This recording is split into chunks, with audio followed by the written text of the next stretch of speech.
Hey Getty Squad, this is Chronic Queen and Agent K, and today's show is going to be about narcissistic family values. So we're just going to go into a deep dive that's going to be talking about less desirable familial qualities, as well as like a talk about like the differences in generation. Right. Today we are smoking Cake Boss. I don't know what like strain it is. Oh, like if it's indica or sativa? Yeah, or hybrid. I don't know either because it was one of those deal ounces, so right. They don't have all the check boxes on those sometimes. That's lame. Yeah. By the way. For real, you need to give the same consistency effort as you do all the other folks. Okay. But yeah, we're about to spark it, and we also have a pot brownie that we made. It's pretty good. The other night, or we didn't make, but Captain Wick made. Yeah. That was foreshadowing, by the way. We had some people over that night, and they couldn't even eat half the brownie.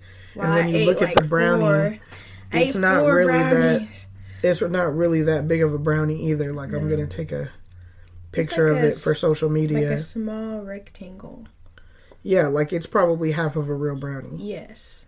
I ate 4 of those brownies. I had 3 that day, for sure. Agent K's in here blowing O's. Okay, so since you have the outline in front of you, I'll let you start this one. So the first point is older generation's hypocrisy. So narcissistic family values. So why this topic? Well, personally, this is like a rant. Okay? Alright, this is a rant episode, heard that. Low key. Because, it's relevant. Only to me, but to a lot of people. So, like, why not talk about it? Everyone's so scared to talk about, family shit. Keep it in the family. But when I do keep it in the family, no one wants to solve it. So I'm going to need you to figure out what you want to solve in the family. I can attest to this as on another episode we'll be probably talking about like bad relationships. Right. Also in my family, like sometimes you have to go through a couple of those bad relationships to realize like I've been programmed all my life. Yes. And my family kind of like made me to be susceptible to this, and they don't know it either. They're not, most of them are not anyway, being malicious about it. Right. It's just like the way that they were raised, that's how they raise you, and then some of the some similar traits pass on, and that's what like in the Bible people would refer to as generational curses. Mm-hmm. And things like that. And so as you're on, like, as we are all on a spiritual journey, whether or not you believe or accept it, these are things that like come out and that you have to spend some time dealing with in order to get over it and in order to break some of those curses. Right. So now that we've broke down a more rational reason for the rant, mm-hmm. Let's talk about the first talking point. Older generation's hypocrisy. Right. So it seems like the older that you get, the more hypocritical that you seem to become to the upcoming generation, and not meaning it in any disrespectful of a way, but sometimes what we see whenever that we are being raised by these people is not what they end up portraying whenever they're older. So like the whole like do as I say and not as I do never transition to now I'm showing you how to live this life. Right. And that doesn't mean to be perfect. No. Yes, make those mistakes, but like tell your children about the mistakes that you made, so that they don't in turn hopefully make the mistake, or when they do make the mistake they can be like, you know what, I remember my mama used to say this, or my auntie, and so this grandma. Is normal. And I'm not a failure. Yes, you know what I mean? Exactly. Stuff like that. But one of the main reasons why we say that is because us personally have kind of sort of been brought up morally in a certain way. Right. And then we judge everybody based on that morality, right? And then when big things happen in this world that are abrasive against that reality, we see how the older generation reacts to it. And in our eyes, it's not what the person who raised us would do. And so it basically is perception on both sides, right? The older generation has a certain perception of whatever, and then we have our own perception of what they taught us. Right. Okay, so currently the generation in question is known as the boomer generation. Mm-hmm. And right now the boomer generation actually has the most spending power, because there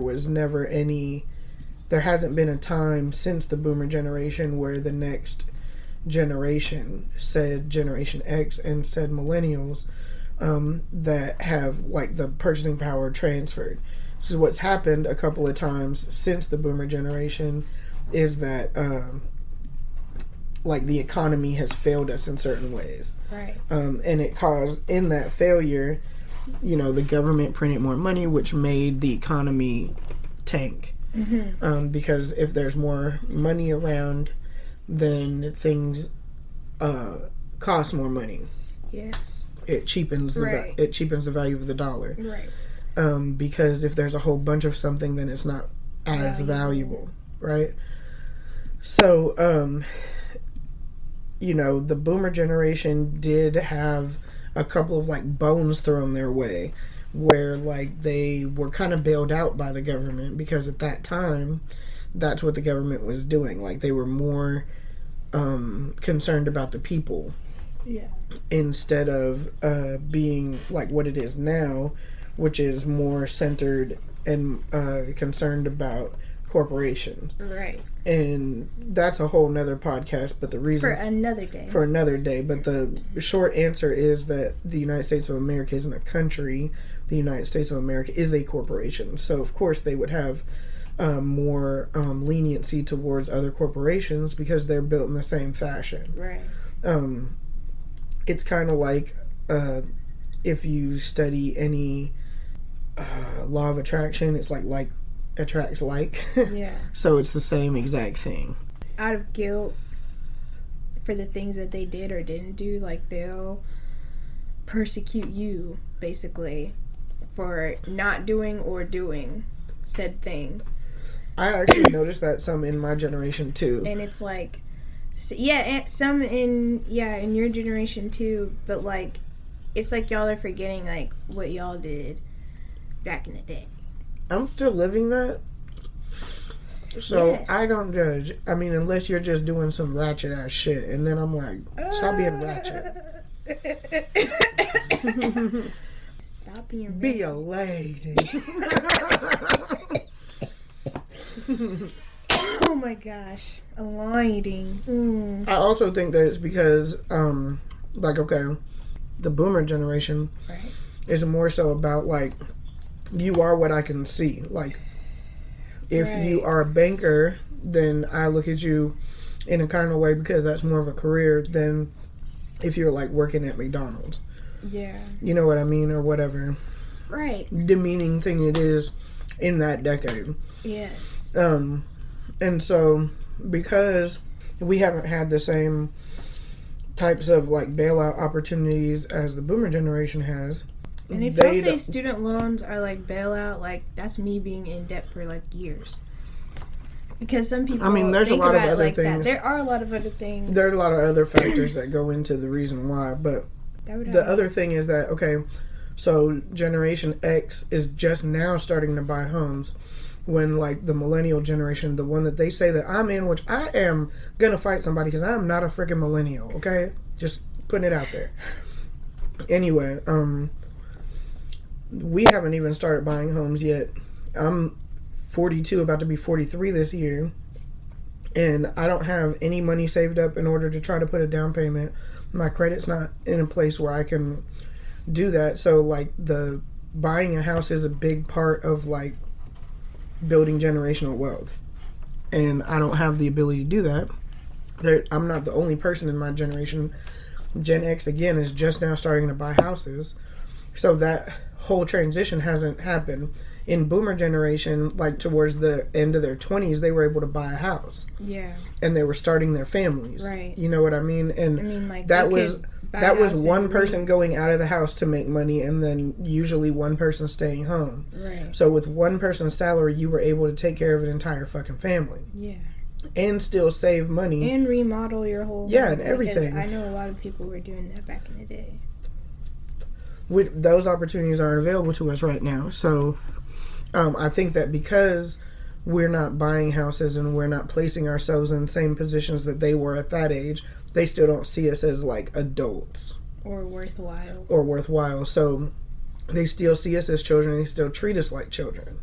Yeah. You know what I mean? And so that means that if you're a child, what happens? Your parents have to tell you what to do. Right. And when they say, hey, you should do this, and then you say, I ain't doing that. Right. Then they're like, oh, you rebellious swine. Oh, you're being disrespectful. Right, exactly. And I'm like, but I'm a whole adult now, and I'm going to tell you. And we're facing different problems. Yeah, like, our problems are different. I'm going to tell you what I'm going to do. Right. And I'm going to do it. And, like, sometimes, yes, we do come to you asking advice. Yes. And just to see sometimes I think that we say. would appreciate it if you say, you know what, I've never faced these types of problems before. I really don't know how I would handle it, because how I would have handled it back then may not work for you now. But still tell me how you handle it. Right.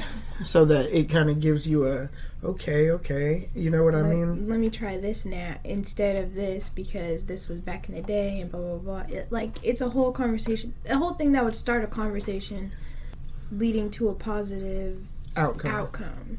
And that goes to the next point, which it says, is it because they can't see us running our lives as they had the opportunity to do, which is basically what I just talked about. Literally, yeah. Because, okay, at 40-something, okay, my mom kind of had me late.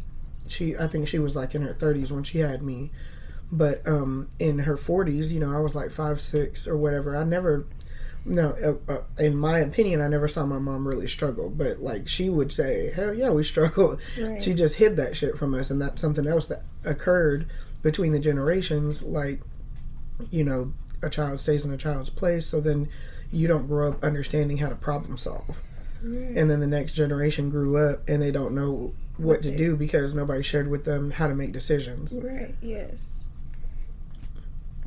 Like, then you can still keep a child in a child's place while explaining what's going on. Me, where I feel like I maybe shared too much.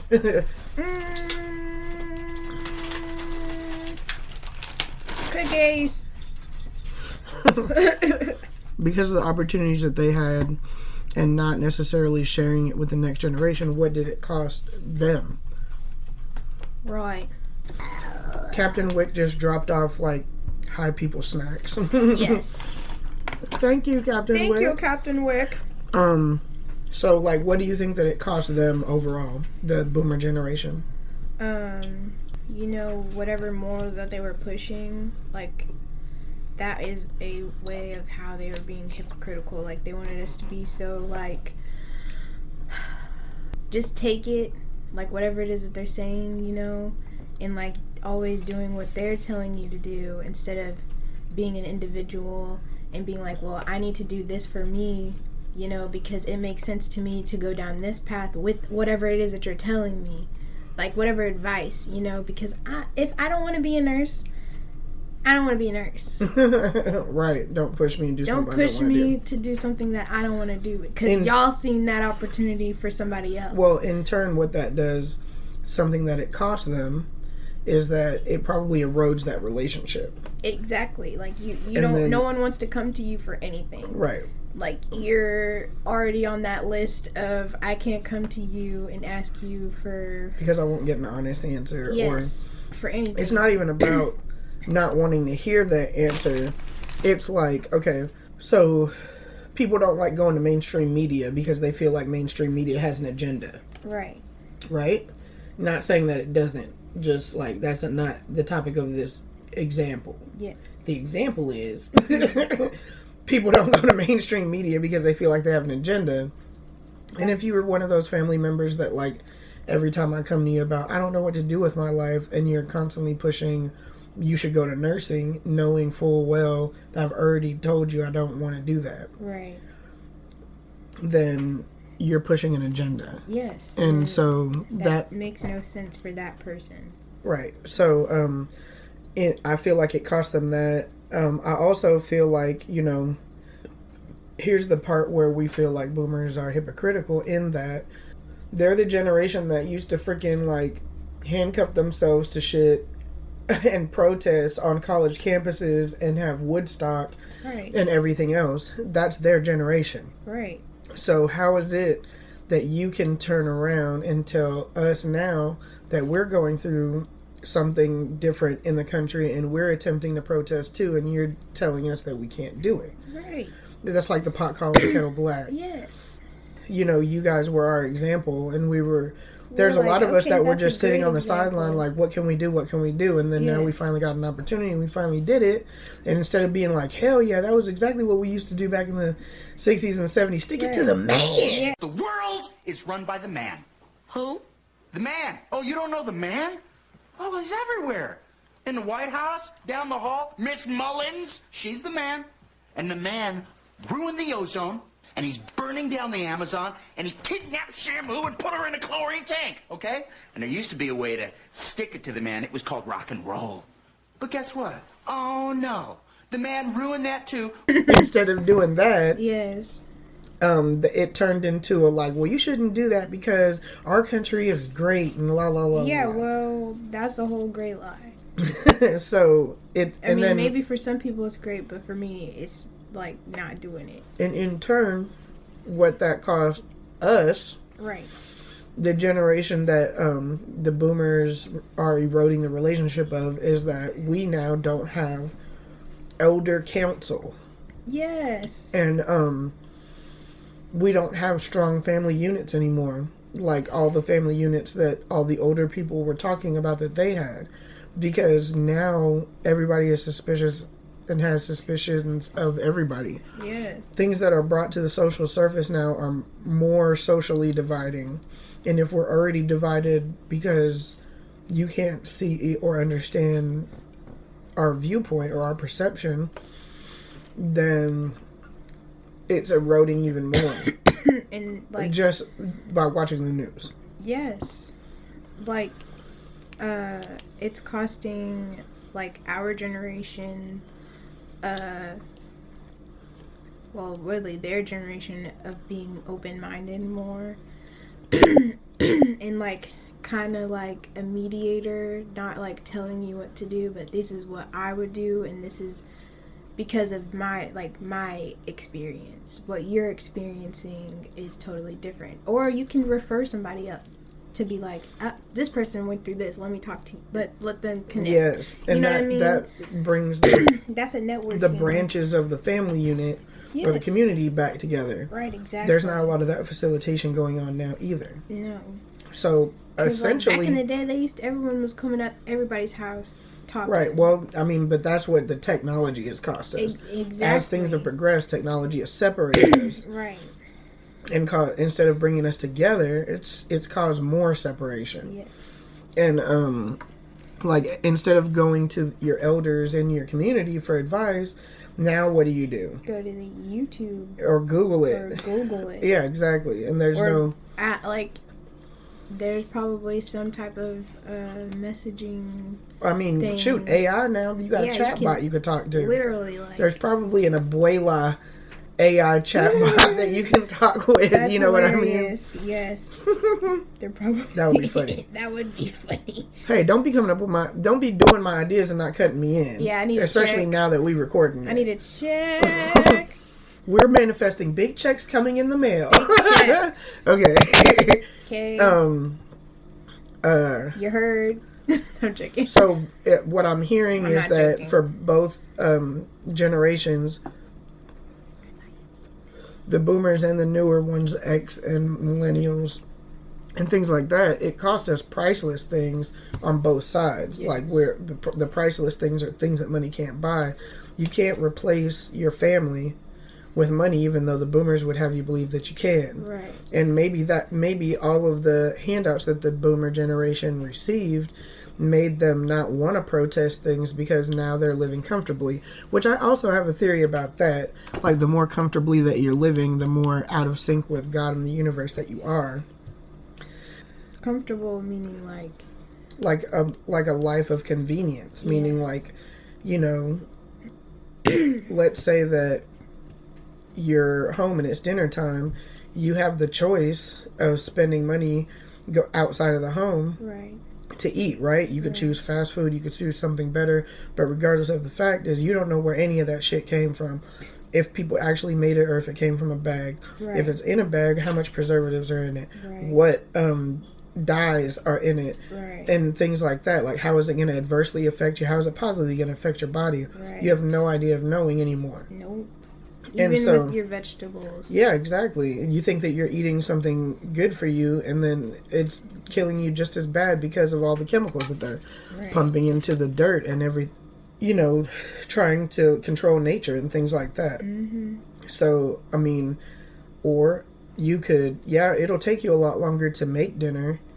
You know what I'm saying? Mm-hmm. But you can control what's being put into your body more. Yes. By creating dinner for yourself and your family. Right. So That Ratatouille movie, he said anyone can cook. That's true. You just need to learn. yeah, you just like anything, you start with something basic, and then Pasta. and then you cook it, and the first time you eat it, you're like, that's kind of bland. Next time, you're gonna add some fucking salt, pepper, garlic powder, basil, and maybe that's all that you like. Stretch yourself with that time, and then you'll be like, that was better, but this let's time, add this. exactly. And so that's why you meet cooks that don't ever know their recipe. They're like, it's different every time I cook it. Yes. Sometimes, but sometimes my pescetti be taste the same. Oh, I'm not talking about. I know you. you're not I'm talking about me. I'm just Mom. saying we're talking about. Oh yeah, grandma. We've tried to be like, yo, you need to write these recipes down. She's like, It's I different know every do it. time. It's different every time. Why don't you write it down? Why don't you write it down? What are you talking about? You're the cook. What are you doing? And not only that, but when I be trying to sit in the computer, in the kitchen with her to You be do asking it, me to do stuff, how am I supposed to write it down and all that? I'm supposed to be observing. So I can write it down. Okay, so Off topic. right, that was a side mission. Yes. Okay. So Are we? the last thing is like, are we even willing to change, like, our mindsets, as like them too? You know, because we have to come together. Everyone needs to like be on the same page and not 2, 3, 4 chapters ahead or behind. Mm-hmm. So that's the thing. The real question out And there for everyone to like think about. Typically, what do people say? You can't teach an old dog new tricks. I don't like to say I don't like to say that. old dog, but what I am saying old person is like people get set in their ways. Right. That's what they normally say about older people. Yes. Is that people get set in their ways. Like, you can't change them. Don't even try. It'll jar them too much or whatever. But what I have noticed is that when older people get like something tragic happens, or they see themselves in a position that they never thought that they would see themselves in, Mm-hmm. they tend to become a little bit more humble. Right. So maybe the boomer generations in question here are the ones that still haven't been humbled. Right. And I know that there are a lot of boomer people that are probably floating in your head that you're like, how the hell couldn't this, and this humble them? But man, we're not the people. we're not those people. And we're not the universe No, we don't know. living through them. Nope. You know what I mean? So the only thing we can do is, Cut that bitch off. or, That's just how I'm feeling. I Okay, I feel told that. you that this was a rain. So basically, like, are we even willing to change? I feel like there are some that are and some that are not. Right. And like, if the people who are not, who are trying to get Damn, the you people ate the who, brownie. I didn't even realize I was talking. you can put that out. The people who are willing to change are probably paired with somebody who's not willing to change, and that maybe that there might be a certain timing as to when they would be willing to change. Right. But hopefully it won't be too late, or that somebody just gives up on it completely. You know what I'm saying? Right. All right, so that brings us to our next talking point here, which is the older versus the current generations. What exactly are the boomers programmed to think like? Okay. So this is an interesting topic because, like we were saying before, the boomer generations is like the ones who were like doing the protests. Mm-hmm. There was big changes going on around this time. Like think about desegregation. Right, and Black Wall Street. Right, and the bombings that happened there, and the riots and things like that. So there was a lot of racism going on, and a lot of boomers were on one side or the other. Right. And then the current generations are still plagued with those same things. So, like, what I think that happened is after a lot of these bigger moments occurred, that those same people that were protesting and doing a lot of these things, they dissolved into society either by becoming a politician or by going to school and teaching the next generation, right? Or whatever. They just were like, hey, you know what, it's time to grow up. And in doing that, I think that that's when they started getting programmed, because all of these things are government institutions. They're attempting to build a certain type of person. Public school, as we know it, where like the bell rings at a certain time, you got a teacher, and you're, you know, the morning routine is this, and you're saying the pledge. All of that stuff is programming, right? And so, like, after a certain amount of time, like, you're programmed, you don't even realize you're programmed. Yeah. Either through like the education system. I've been saying that about myself all the time. Yeah, but if you catch it and you're like, oh, I'm deprogramming right now, then that's showing that you're not programmed, but it can show you how susceptible you can be to it. Yeah. So I think that from that time, like, a lot of things that happened in just historically were like, you know, okay, they were either programmed to be racist or not racist. Right. They were programmed to be patriotic. Right. Whatever, and like that could, just as religion means, and Christianity itself just means different things for different people, so does patriotism. If you're a racist, patriotism is going to mean one thing. If you're a non-racist, it's going to be something completely different. And that's just utilizing those two things, right? Yeah. It could be, I could say that about anything. Literally. An educated person, patriotism is going to mean something, and an uneducated person is going to be something else. Right, yes. You know what I mean? Yes. Somebody who has military experience, patriotism is going to mean one thing. Right. And somebody who doesn't have it is going to mean something else. Yes. It's like anything. The whole system is designed to pit people against each other. Right. So, like, the more boxes that they can create for you to be like, no, I'm over here and I'm right. And you're over there and you might be right too, but I'm never going to admit that. Yeah, we're fighting because that's what we're supposed to do. Because you're not in my box. Because that's what we're supposed to do. Right. You know, that's what they train us to do. Yeah, like, because that's a part of the that's the program. That's what the program's supposed to do. You know? When in reality, what our program should be is building people up. Yeah, we're supposed to. And we're supposed to. Our community, the working class, the general population, should have more power than corporations, should have more power than politicians. The politicians should be working for us, and the corporations should be trying to keep us so that we don't go to other corporations. Since we're like free to jump from plantation to, corporation to corporation. No, you didn't.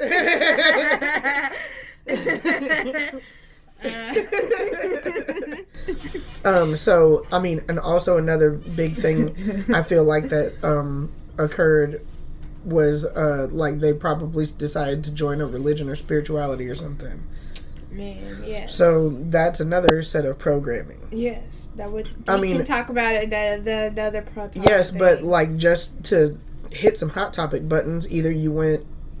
We're just going to refer to all of these as cults, okay? Right. Either you went to like the cult of Christianity and any said sect of that, which could be Baptist, Mormon, like any of that, right? Down that road. Pentecostal, booty shaking, snake grabbers. You know what I'm saying? Like all of that. Yeah. Could be one cult in and of itself. Then Yes. you got stuff like, I mean, and obviously, okay, I watched a weird movie not too long ago about Jim Jones, and I found myself listening to, because at the beginning you're like, oh, what he's saying is right. Like, what the hell is going on? Why am I agreeing with this man? And I know he's a cult leader because the movie is obviously about a cult leader. It says it on the description. Yes, yes. And then I'm like... Okay, I remember watching this. And I was like, what? Until he went like completely 150,000% left, and I was like, okay, now you weirding out. I gotta leave. I got to exit. Yeah, and then once you're in that, you can't. It's not. It's like a game. You can't just leave. Yeah, I know, you die. Yeah. Okay. So like, I'm not dying. So there's that. You. Okay, but there's a lot of other cults that occurred. Yes. I mean, you know, there's the Black Hebrew Israelites that formed out of like the whole Black Panther movement. Yes. There's like the whole like Muslims and stuff like that. Like they be having the bow ties and they sell like incense and soaps and bean pies and stuff like that. And always, you know, talking and peddling.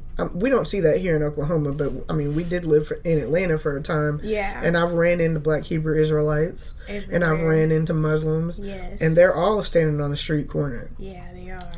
And then if you didn't follow that, then you probably went to like a co-op community where everybody's just like growing long beards, man, and smoking a bunch of weed and walking around barefooted, man. The Jewish community. The Jewish community, I feel like, has always just been there. Like they've always just had community. Yes. So like it's never been like it's you know what I'm saying? Yes. That's another topic too, to be honest, because we don't want to talk about it right now. Yeah, we're gonna be diving into some conspiracy theories because that's what we do when we hire. Is we think about a lot of conspiracies, and just a lot about shit. I just don't want to like divide a non-existent audience right now. So we're just like getting our chops up. You know what I'm saying? We're just doing everything because we're high. Yeah, and we're just trying to create content right now, basically. So this is season 1, episode 3. And season 1 is basically just going to be us getting comfortable on the mic. So anyway, so all of these different levels of programming were occurring during the Boomer generation, and I feel like they just ended up being susceptible to one or many, and like however that programming went for that period of time. Now that they're older, all of that's coming out when like the rubber really meets the road. Like, okay, now activate because we want to know who you really are as a person. Here, we're throwing everything at you. What are you going to be? And this is what they're choosing to be, is what they've been programmed to be. And the other part of that is like these boomer generations also train the next generation, Generation X, millennial generation, to be that as well. And they either accepted it or they rejected it. Right. And the people who rejected it generally are the black sheep of the family. The people who accepted it are generally the mother's pet. There's that conflict. You know, it's more about, I mean, everything that's in me is always like, it's always like quoting a Bible scripture because I too was programmed. But it's like that's what you were given. You test the spirit by the spirit. So my thing is like, yes, these people could have raised you to think the way that you think. However, when it comes down to it, and your actions really speak louder than whatever it is that you trained me as. And if the words that you read me and that I read mean this to me, and I could have sworn that that's what you told me when we were talking about it and discussing and having commentary, then now that you're met with that same exact scenario in modern time, you're not doing it that way. It makes me scratch my head. Right. And it makes me look at you different. Right. And then you look at me different. And then we aren't given an opportunity to talk about it. Because you don't want to talk about it. But you want to point fingers right. at me because I'm not living the way that you thought that I should. Right, but you're judging me. Exactly. So that goes all into that's what boomers are programmed to think like. Yeah. Okay. Also, let's also talk about this too. They didn't have technology back then. No. So like the whole thing was a lot of Christian people were always scared to send their kids to college because now they're away from mommy and daddy's grasp. Now they're away from the church.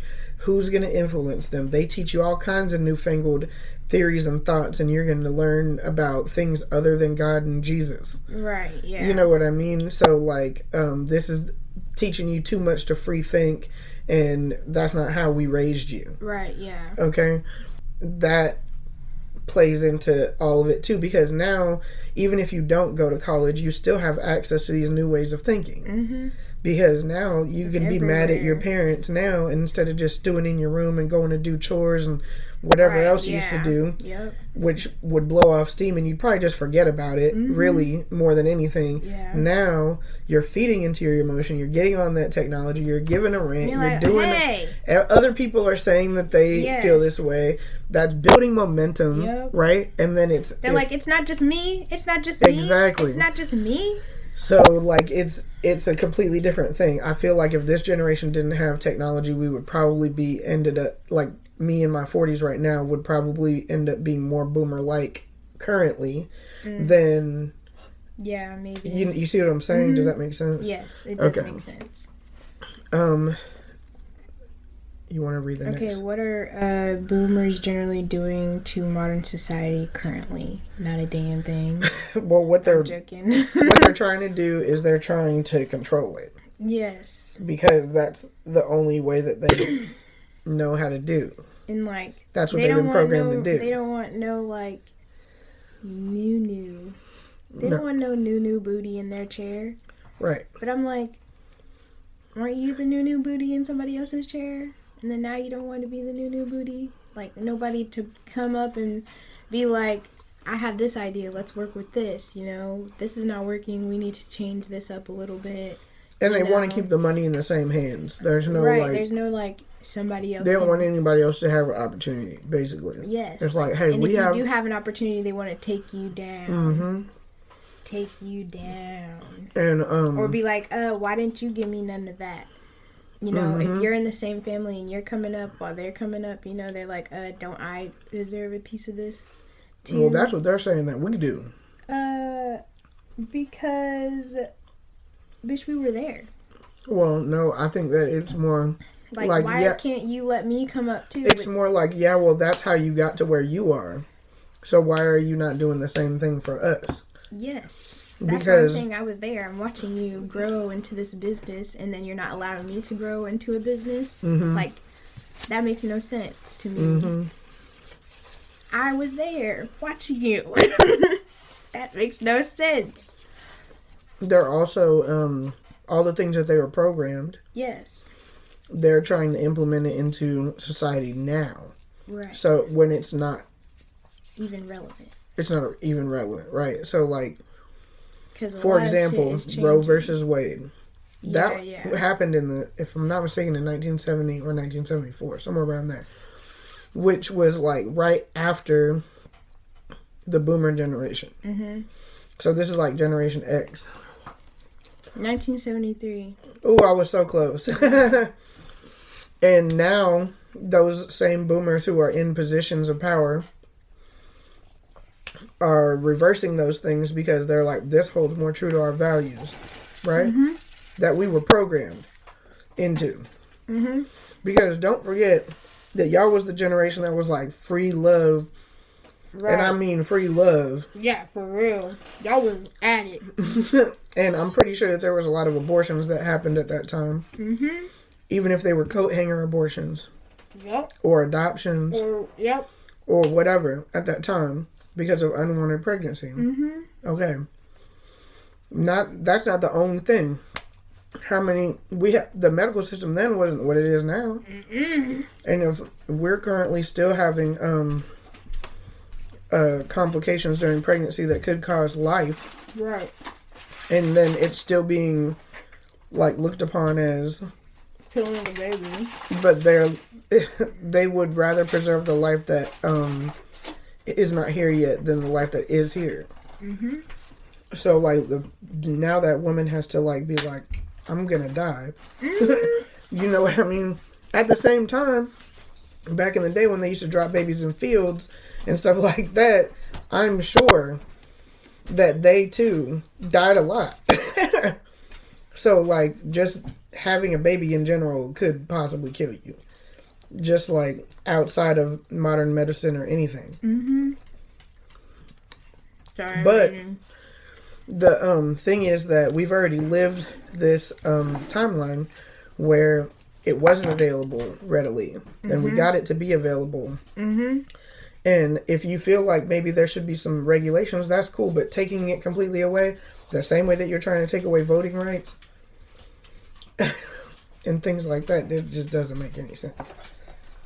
It does not. I can finally talk. Because it's like you're trying to take us right back to when y'all were young, but then the youth at that time was rebelling. Has Alzheimer's trying to do this right. shit. The boomers have Alzheimer's. Because we're not there. What I feel like they're trying to do with modern society is turn it back to when they were young, but then control the youth. Yep. Which they weren't able to be controlled at that time. Right. So it's like they were like, let's go back. They're like, we and want fix this. I think that they're trying to be like, we're going to go back and fix this by getting things back to the way things were, and then not allowing the youth a voice.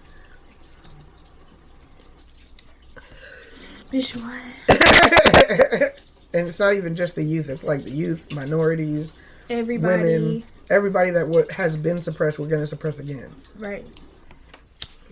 And that's why we're going to light a blunt on that one. Again, that's that point. What are boomers generally doing to our modern society? Okay. Are these boomers living through their younger generation, but instead of letting them live their lives? Like, I basically just said that without making that point. Like, we're trying to take it back to... Yeah. Okay, if the current generation were boomers... Okay, this was a total high thought, and I don't even know if this came off the way I was thinking it, but I was helping with this outline. Yeah. Also high. Also, yes. Yeah. Okay, if the current generation, which, let's talk, okay, it could be the current generation, like your generation, or it could be my generation. I'm an older Gen Z. And they say I'm a millennial, but I'm fight somebody. Fight somebody. Okay, like, my generation, 2002, that generation, like, we were in, me and Melee, bam, we were, around this, like, weird time frame where it was, like, the early Y2K, and then it, like, cut off. Oh, yeah. And it was, like... social media. Yes! And it was weird. And so someone on TikTok was like, we need to be, like, the chicken... Run, because Chicken Run was born around that time, remember. And I was like, oh my gosh. No, I feel that, because we're always like on both sides. We're like, for older people, but I feel the same way. For y'all younger people, we're like, what are you doing? I feel the same way, and I'm like, I'm not either one of y'all. I feel like I'm closer to like that in between generation from boomers to y'all. I feel like I'm not a millennial, but I feel like I'm a Gen X is what they call it. Yeah, that's what I feel like. Right. But hey, y'all want to put me in the box? I ain't a millennial. I'm gonna fight somebody. Somebody. So the high thought was yes, off topic. If the current generation, so for me, said millennial that I'm gonna fight. If I was a boomer, meaning I were older in age and kind of running shit in the country, how would we be living by our own standards? Or would we be just like boomers? Do you think that we would be open-minded? I think, because we're here now in this generation, right? I think we'd be way more open-minded. Like... You don't think that as you get older, you would become more conservative? No. I mean, like, I'm conservative now. Not, like, conservative the way that other people are thinking. But, like, I would be more open-minded because I'm already, like, I don't like the way my grandmother treating me. I need to be able to be flexible with the newer generations, because they're going to be coming with questions that, like, how I was. So, and everyone, like, we just need to listen to each other, basically. Mm-hmm. Like, that's how I'm thinking.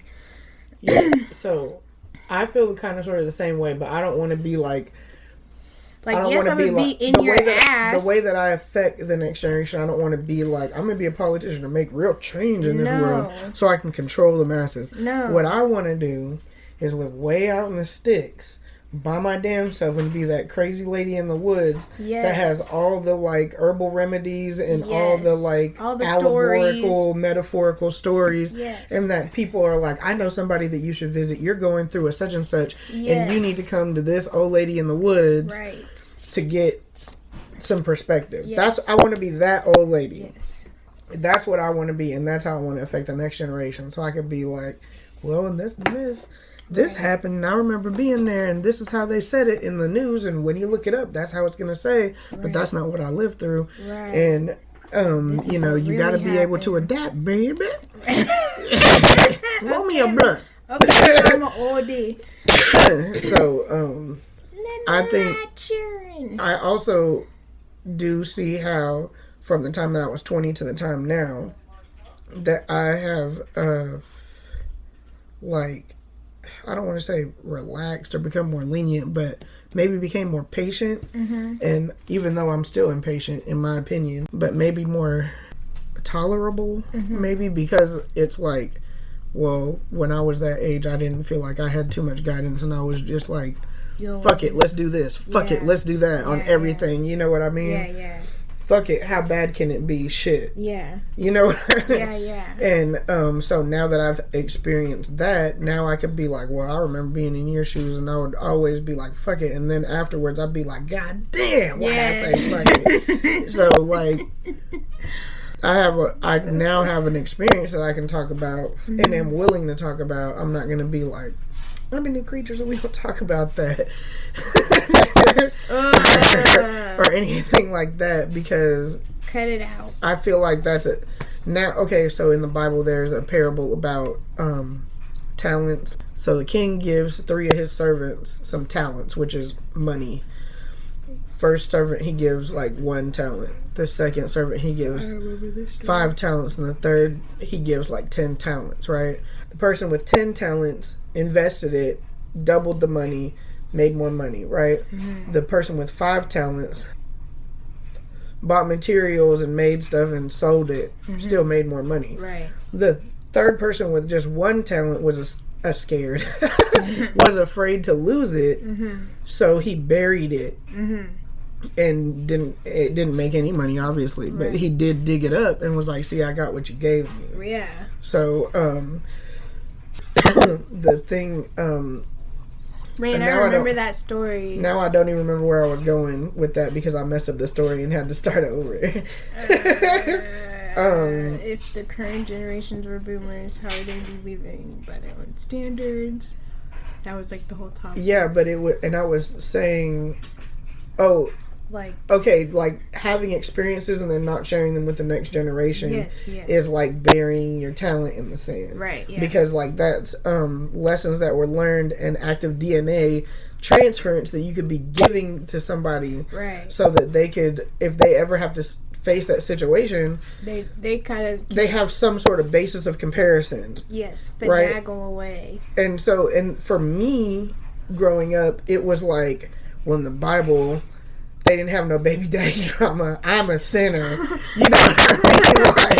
Like I'm going straight to hell for having this baby daddy drama, right? Because this is not a situation that this good book had prepared me for. Right.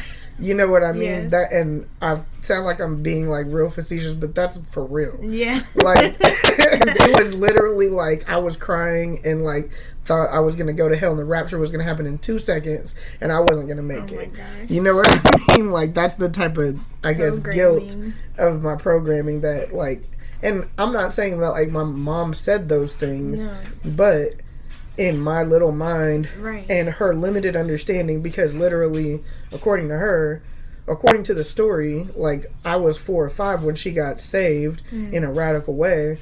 That's all the knowledge that she has of the Bible. You see what I'm saying? Nobody, and when people start reading it, they're not reading it for like additional understanding and I want to see the allegory in this story. They're reading it as face value. So like, yeah, I know. That's how. And that's sometimes how Grandma was making it for me too. whenever I was growing up, so I do understand that. Right. So then, and imagine if you didn't have like me being like, girl, I had experience like that. What? Yeah, you were talking. You would talk. Okay, it was different studying the Bible when I was younger with you, because you would be like, look, think about this in this way, or what do you feel about this and with this person? You know what I mean? And I was like, yeah, well, that was some bullshit.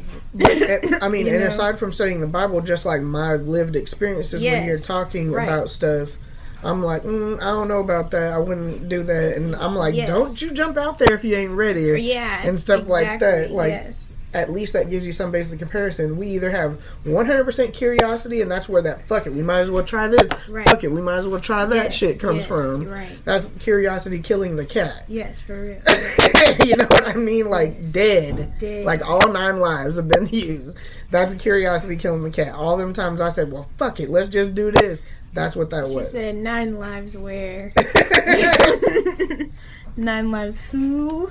And then Not me. Now, you know, that makes your 9 lives last longer. Yes. Because you have some basis of comparison now. Right. Then again, I'm not the world's best parent, and I've always said since you were born, you're a fucking experiment. Yeah. So, this is what I think would be best. Doesn't mean it's best. And if you turn 35 and it's shitty, I'm going to be like, well, maybe my way wasn't best. Right. My bad. I said you was an experiment. And you know what? Every time you say that, I always think about whenever I said that to my teacher. And she was like, what? And I was like, you know, whenever you don't know what you're doing when you're a first mom, like first time mom, like maybe you watch whatever or read whatever, but that's not the same as having it in real life. What she said. And she was like, yeah, that makes sense. And I was like, yeah, so I was experiment number 1. Right. Experiment number 2 is a little rough right now. So. Experiment number 2 is getting on my nerves. So I love her though. Basically we answered the if the current generation, whichever generation we're in, were boomers, we answered that based on our perception. Yes, don't be of going now, because like in 10 years we should revisit this question and just see. That would be cool. Yes. I don't even know if I'll still have access to this data, because Google's always telling me that I am running out of data and to pay more money, and or I won't be able to send an email. So Google, y'all need to fix that shit, because I be deleting my shit. Man, I went and deleted a whole bunch of shit, and I was like, damn, I still gotta fucking. So what you talking about? Okay. Anyway, Google. So the last point of this section is that different problems require different solutions, specifically different generations to solve. So basically each generation like adds some sort of problem or solution to society as a whole. Yes. The boomers added all kinds of shit. Shit. A lot of good and a lot of bad. Shit. And like now it's 30, 40 years later, probably longer than that, because we're talking about like the 60s and 70s, right? So I keep saying 30 or 40 years, but it's 2024. So it's like 60 years. I'm gonna say that. I was just about to say that. I was like, so I think it's 60 years. It's been like 60 years, okay? And so the same problems that were back then required solutions that wouldn't work now. No, because, like, our shit is different now. Like, we can't... protesting isn't working now. No. That's actually what it's doing is it's stoking a bigger fire. Yes. You know what I mean? So, like... Because that's what y'all did. Right. And so you guys are prepared for that shit, and you're like, oh, hell no! Right. You like, we ain't having none of that round. He said, Riley, give me the belt. So, now we're in... you know, a new space. There's new technology, and realistically, in my opinion, the solutions need to resolve from home, because that's how you create a society or community. You start in the home. Yes. But the government shouldn't be attacking the home. Hell no. And I mean that from like every aspect of the system. You know what I mean? Like, this is not V for Vendetta. Right. I mean, we're getting really close, and that's scary. That's what y'all are starting. And you know, And why do we want that? I don't know. again, a whole nother topic is like government and its overreach, because like the federal government should not have its hands in as many things as it does. We should be governing ourselves. That was the whole reason why all of these wars in history that we had to study for all these goddamn years in public school happened, was because we should be governing ourselves. Yeah. Okay, so we have a federal government, then we have all these state governments, then we have all these city governments. Too much government. Yeah. And they're all freaking. There's too much corruption. They're all dependent upon corporate or the United States of America. You didn't. You said what you said. Which is corporate America. It's a corporation. Yes. So basically, we're all on different plantations. Every time I'm in a job where I have to clock in and out, I feel like I'm in a slave. Plantation. And that's basically what we are. Again, another podcast talking about like the debt slavery system, or how the slavery never went away. It just like dissipated into other things. They have nicer words for it. Darwinized. It evolved. Yes, but we haven't. And not we, but like society is still dependent upon that system. Yes. And so in order to get out of that slavery system, you have to like completely break free of that matrix. It's a whole other topic for another podcast. Yeah, and it's also what we're going to be reading, that book, Breaking the Habit of Being Yourself. Yeah. And that literally talks all about breaking those matrix strongholds and things like that. It's good. In order to, they're doing away with a lot of the diversity, which I think is very ignorant, because, a lot of these solutions to problems didn't occur until they did become diverse. Exactly. Because it takes somebody else from a different perspective, or who have lived through different things, to come up with a solution that you didn't think about. Because you never lived through it. Because you never lived through it. So how could you? Exactly. And now that they're doing it... That's why boomers need to understand when we're saying this is not working because this job is doing this and this and this, and they're trying to be shady on this and this and this. The job... We're definitely going to have to do one about escaping the rat race, or like we have to do one about the rat race, and then another one about escaping it. Yes. Because, I was saying that because, like, boomers are always like, why you keep quitting jobs? But I'm quitting because these management people don't... Oh, well, it's not even... Okay, so let's talk about it briefly. Mm-hmm. It's not even about the management. It's about the corporation altogether. Back in the day, in the boomers' time frame, they used to take care of their people. Right. Even after they left. Yes. Okay, they no longer do that. Mm-mm. So it's like... what am I here for? What are you here for? So we don't have the same benefits even from our jobs that y'all have. Yeah. And yes, health and medical has expanded overall in society, not necessarily just insurance for a family, but like overall. And back in the day, y'all probably used to pay like $5 to go to the doctor, and that was probably a lot of money. But I'm talking about like now it's so ridiculous that it's maintenance medications are like, you have to make a decision between like, am I going to eat or am I going to take this medication? Right. That doesn't make any sense. We're supposed to be the land of the free. I ain't free for... That's not...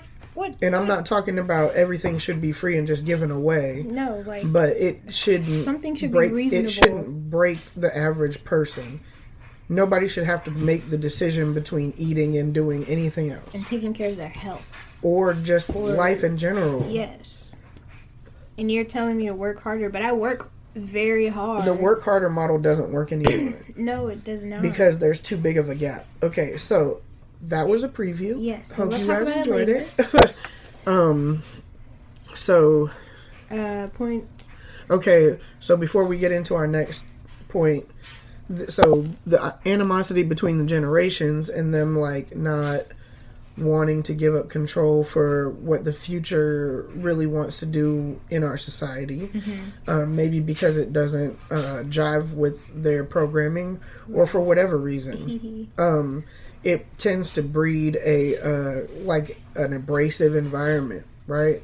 And so what tends to happen is, and abuse comes in many forms, so I don't want this to be like a hot topic, like I say abuse and you guys are all like picturing like black and blue people. It's not always that. It's like in many ways. It's mental, physical, emotional, monetarily. It could be just control in general. Yes. Like they don't want you to do certain things, or they're gonna like disown you. And like being disowned in and of itself is against survival instinct, because we are supposed to be part of a larger community, and like when you no longer have that value to be part of a community, then your survival is now threatened. Right. So, and like that's what our family is supposed to be, especially our nucleus family, and sometimes it's not like that. And it's like we don't want to understand each right. other. Well, and either. a lot of people just don't want to hear it. Right. And it's because they're going through something. And one, right? Everybody's going through something, but like, you know, it could also just be like, you know, they might not be equipped with the skills to be able to really help you, and they might feel helpless in hearing it. And I'm literally playing the devil's advocate here, so like, don't be jumping on my case and getting in my DMs about it. Well, for me on that one, like we listen to y'all BS every damn day.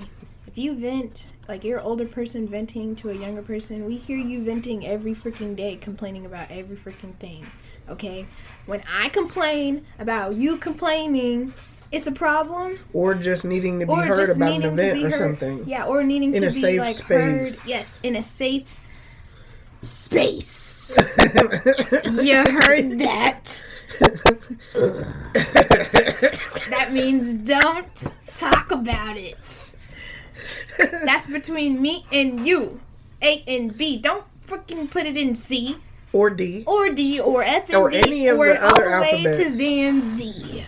And don't be jumping on anybody else's alphabet either. Don't be like, okay, now we done with this alphabet, we gonna go to the Greek alphabet. Right, in Spanish and all that. No, we ain't doing none of that.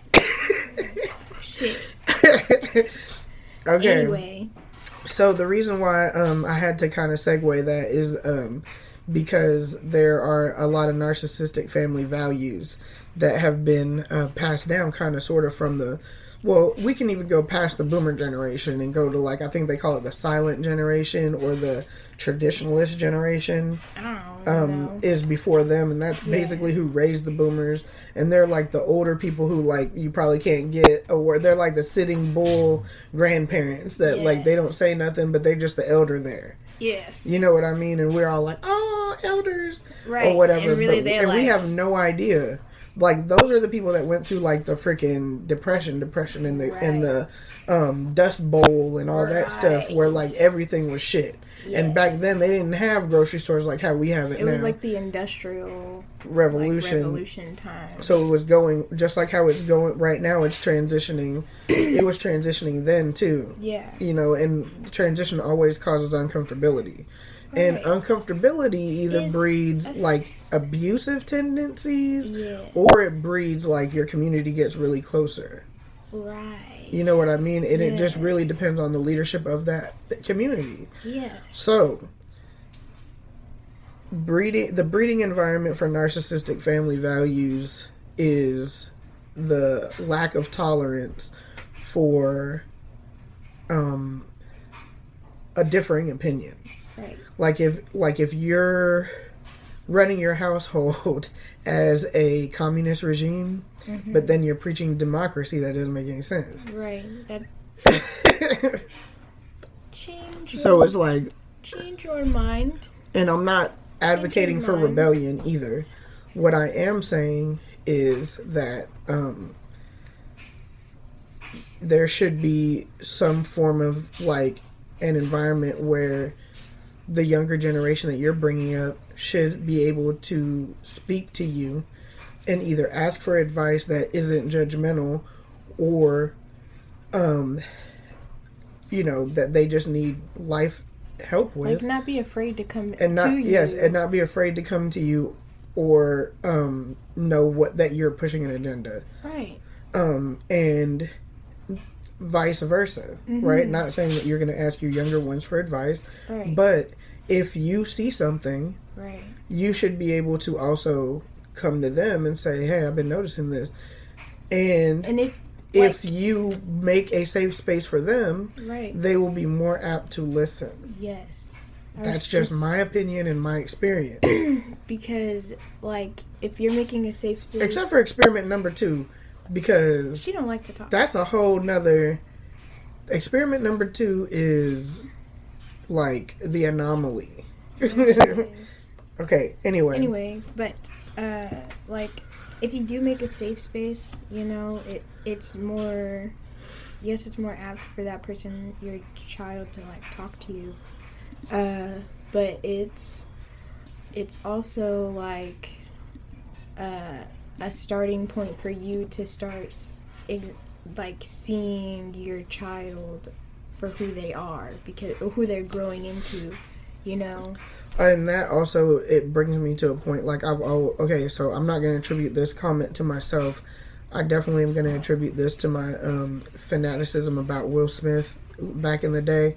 And I do mean back in the day. Like, don't be atting me about, like, how can you like that bastard? He hit another person or whatever, and all the public shit that's coming out. Like, that was an old thing. Yeah.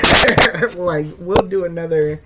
We'll talk about that later. We'll talk about a podcast about, like, all of your, like, childhood heroes and people you looked up to and how they disappointed you when you got older. Yes! That'd be a good podcast, actually. But, anyway, I read this article. I think it was in GQ. Back in the day, I had to be, like, before I turned 20. And it was talking about... He was talking about how he perceived parenting. And this was the first time that something was said. I was like, oh, I could totally see that. And it really, like, made my mind go. You know what I mean? And he's like, you know, we as parents aren't really here to control the narrative of this person. How can we do that?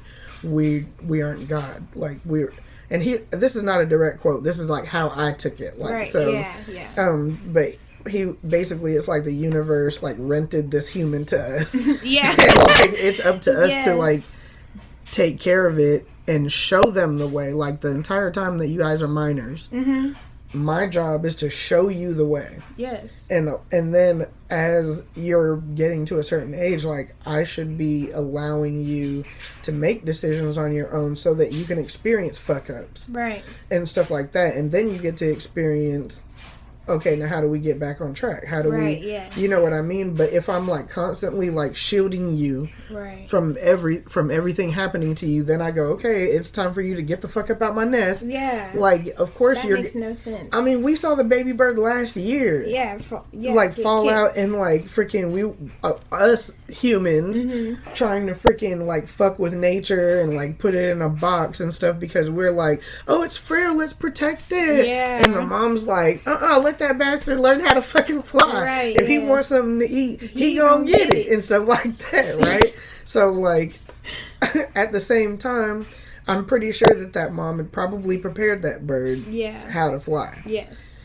He didn't take to it. Right. Or his feathers hadn't grown in enough to let him be able to fly. Right. Yeah. You know what I'm saying? So, like... Makes sense to me. At the same time, like, same thing with the brownies parenting. Hitting. Yeah, me too, obviously, because I'm over here, like, dishing about parenting advice.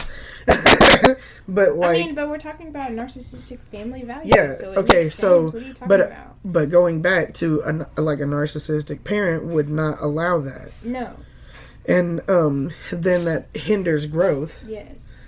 And then you're not doing your job as a parent. Right. Because, like, you're not supposed to be causing any kind of anything that could hold them back. No, you're supposed to support and be like, well... I mean, either be like, well, should you do this or this, you know, because they're coming to you with whatever, stuff, you know, and they're asking you for advice. So, like, you know, if you know what they like, what your children like, because you raised them. So, and you were paying attention, hopefully. Hopefully you're paying attention, you know. So, like, that's what I'm just... thinking about, because I'm not a parent, but But you play one on TV. I helped raise my Experiment number 2. So like that's my like little cousin too. So like And those are the also, only that's the only experience I parents. have. I know that, like, you know, this might be a controversial topic, but you know, I had my kids 11 years apart, and yes, I always joke and say built-in babysitter, but the best ever freaking what the hell is it called? Dang, my mind went blank. That brownie just went poof. Puff the Magic Dragon to my high thought. Child suppression. What's it called? Oh my gosh.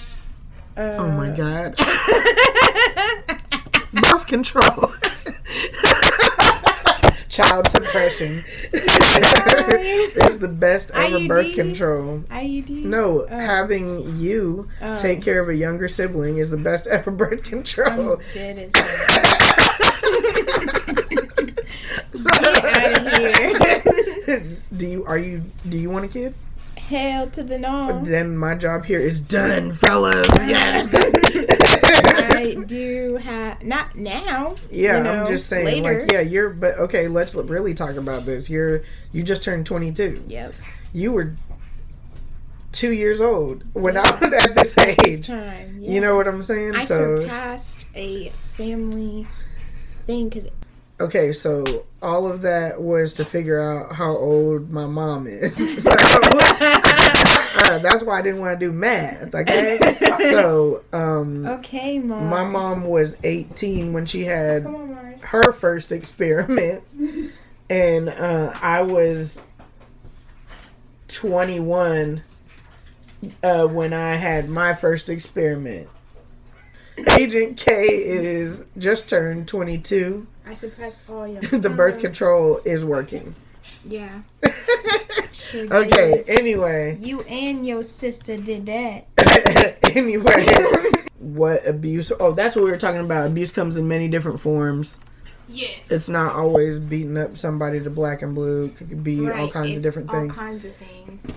Okay, but essentially what narcissism is controlling. Yes. So, like, you're trying to control the narrative, control the image, control the picture. They, like, want you to be who they want you to be, not who you are or want to be or supposed to be. Yes. Okay, so... Bam. So narcissism is a personality style that is characterized by an excessive preoccupation with oneself or one's own needs. Selfishness. It can also be described as extreme self-centered with an exaggerated sense of self-importance. Yes. What that means is, like, explaining it how I pre-explained it is like, okay, if you have the need to control everything, then that's because you're coming from your own need to control it. And you're preoccupied with the fact that you think that the way that you're doing everything is the right way and everybody else's is wrong. Right. It can also be described as extremely self-centered, meaning like I'm the center of the universe and everybody else is supposed to cower to me because I'm controlling the situation, and also with an exaggerated sense of self-importance. So like what that means is like they probably have a lot of they would call these savior complexes where it's like, well, I rule everything. Right. And like in a relationship, this may physically show up as somebody who's like, give me your whole check and I'll divvy it out to you. Or like, I need to be on all the bank accounts. It could be that type of thing. Yeah, yeah. It could be like, I told you never to fry fish. I don't like my food cooked. Right. You know what I mean? Like, don't like let the my color food purple. Yeah, or whatever. It could show up in a lot of different ways. Yes. Like, don't get married to one type of thing. And it could show up as somebody who's egomaniac-ish, and it could show up as somebody who's like love bombing the shit out of you, and then expecting you to just do cower to their every need. yes. I mean, and no, I'm not a fucking doctor, and no, I didn't go to school for psychology, but I have lived through it, and we'll talk about that another time. Another episode. I know y'all tired of that. It says, why do narcissists seem to have different set of standards for those around them? Okay, and here's the answer. We just read the definition, right? Right. So it's because you serve a purpose for their, like, story that they're telling, right? Like, I have this perfect thing because this person does this for me. Right. And once you don't serve that, it like tweaks their like in a movie. This is when the Ooga Booga music would come on to be like, something's wrong with this motherfucker. Right. You know what I mean? You're like, but in real life, you're like, yeah, because there's no music. Ooga Booga music. Right. I'm waiting for the music to drop.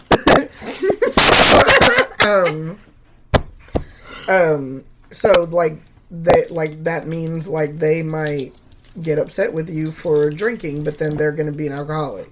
Right. It could mean that they get mad at you for spending money, and then they're like frivolously spending money on stuff that's not moving y'all forward. Right.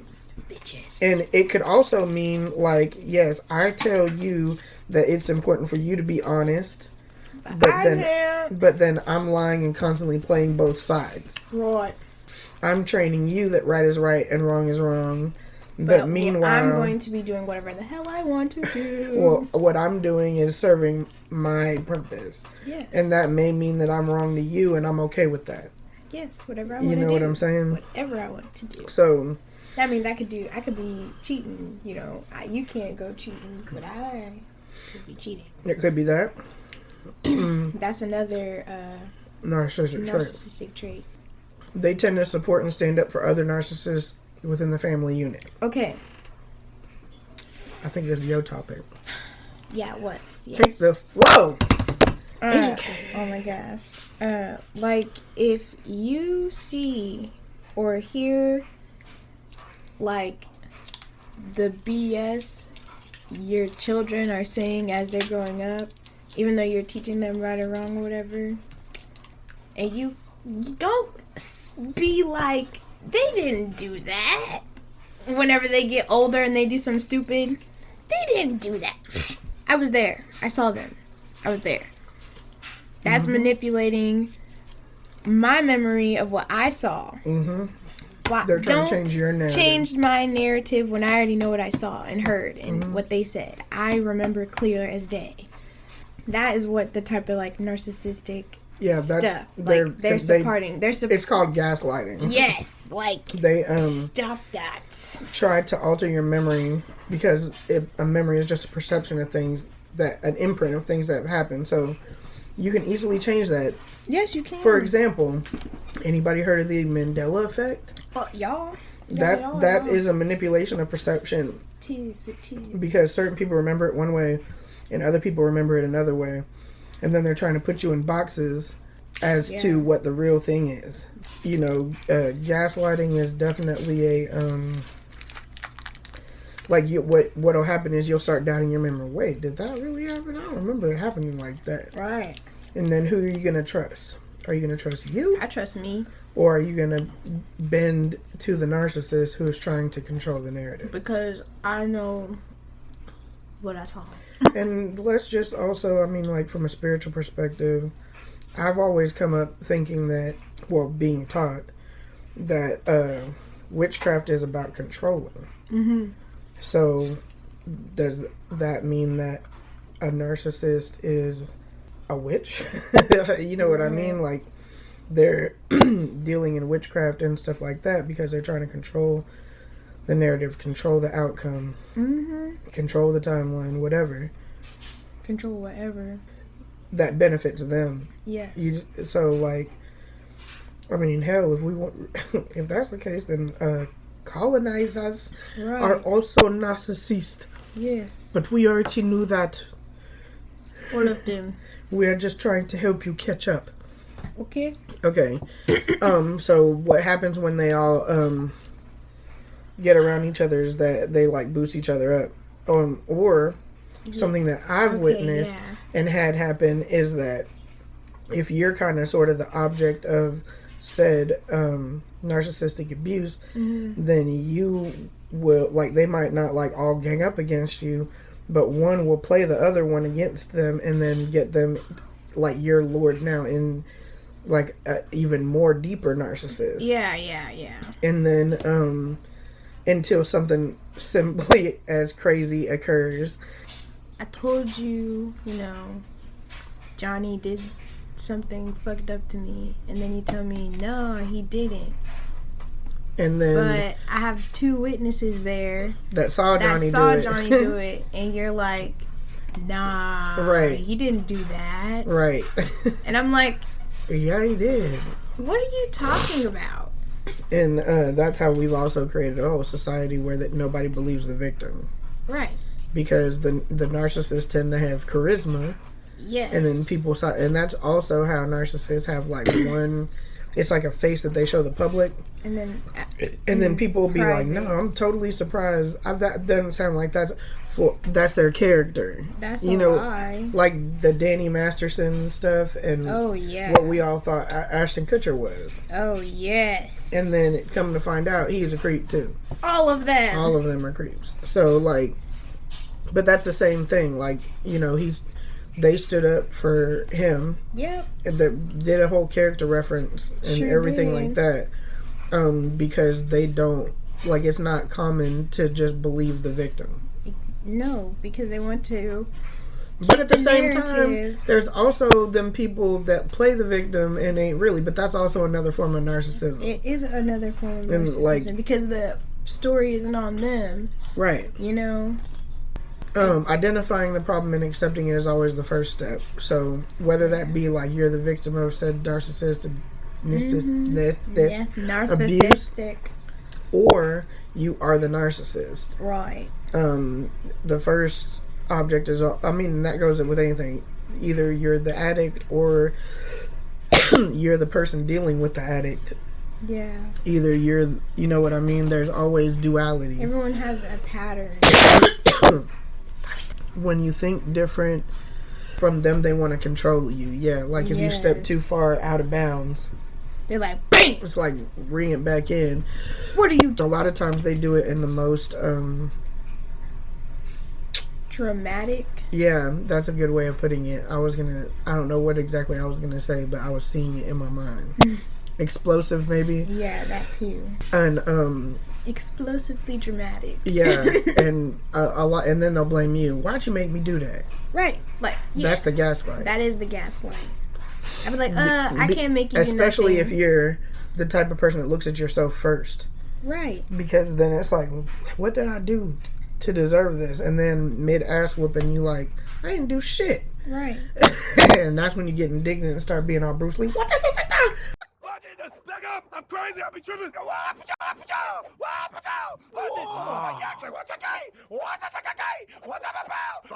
And sometimes that works and sometimes it doesn't. Right, yeah. So yeah, that's part of the whole narcissistic thing. Like it's a trait that definitely follows generations. It's if you think differently, then it's like we have to control you, and then or if it's not that, like where they're willing to like beat you over the head with a club, right? Yeah. Then it's like done in different ways. Like they basically separate themselves from you. They shun you, like you know what I'm saying? Like, or until you live up to my standards, I really want anything to do with you type shit. But they're gonna talk shit about you the whole time. Right. And then you keep thinking about them, and you're like, I'm not even thinking about them. And then all of a sudden, you hear that they're talking shit. And you're like, why are you still talking? I'm over here living my life. Why are you still talking? So you don't want the smoke. Or the fire. Or the fire. We didn't start the fire. Who? Billy Joel saying that to y'all damn boomers. Remember that? No? Okay. Okay, so the last point I'm gonna let you make, because I think you were the one that asked this question. Okay, hold on. Is choosing who your family is healthy or unhealthy.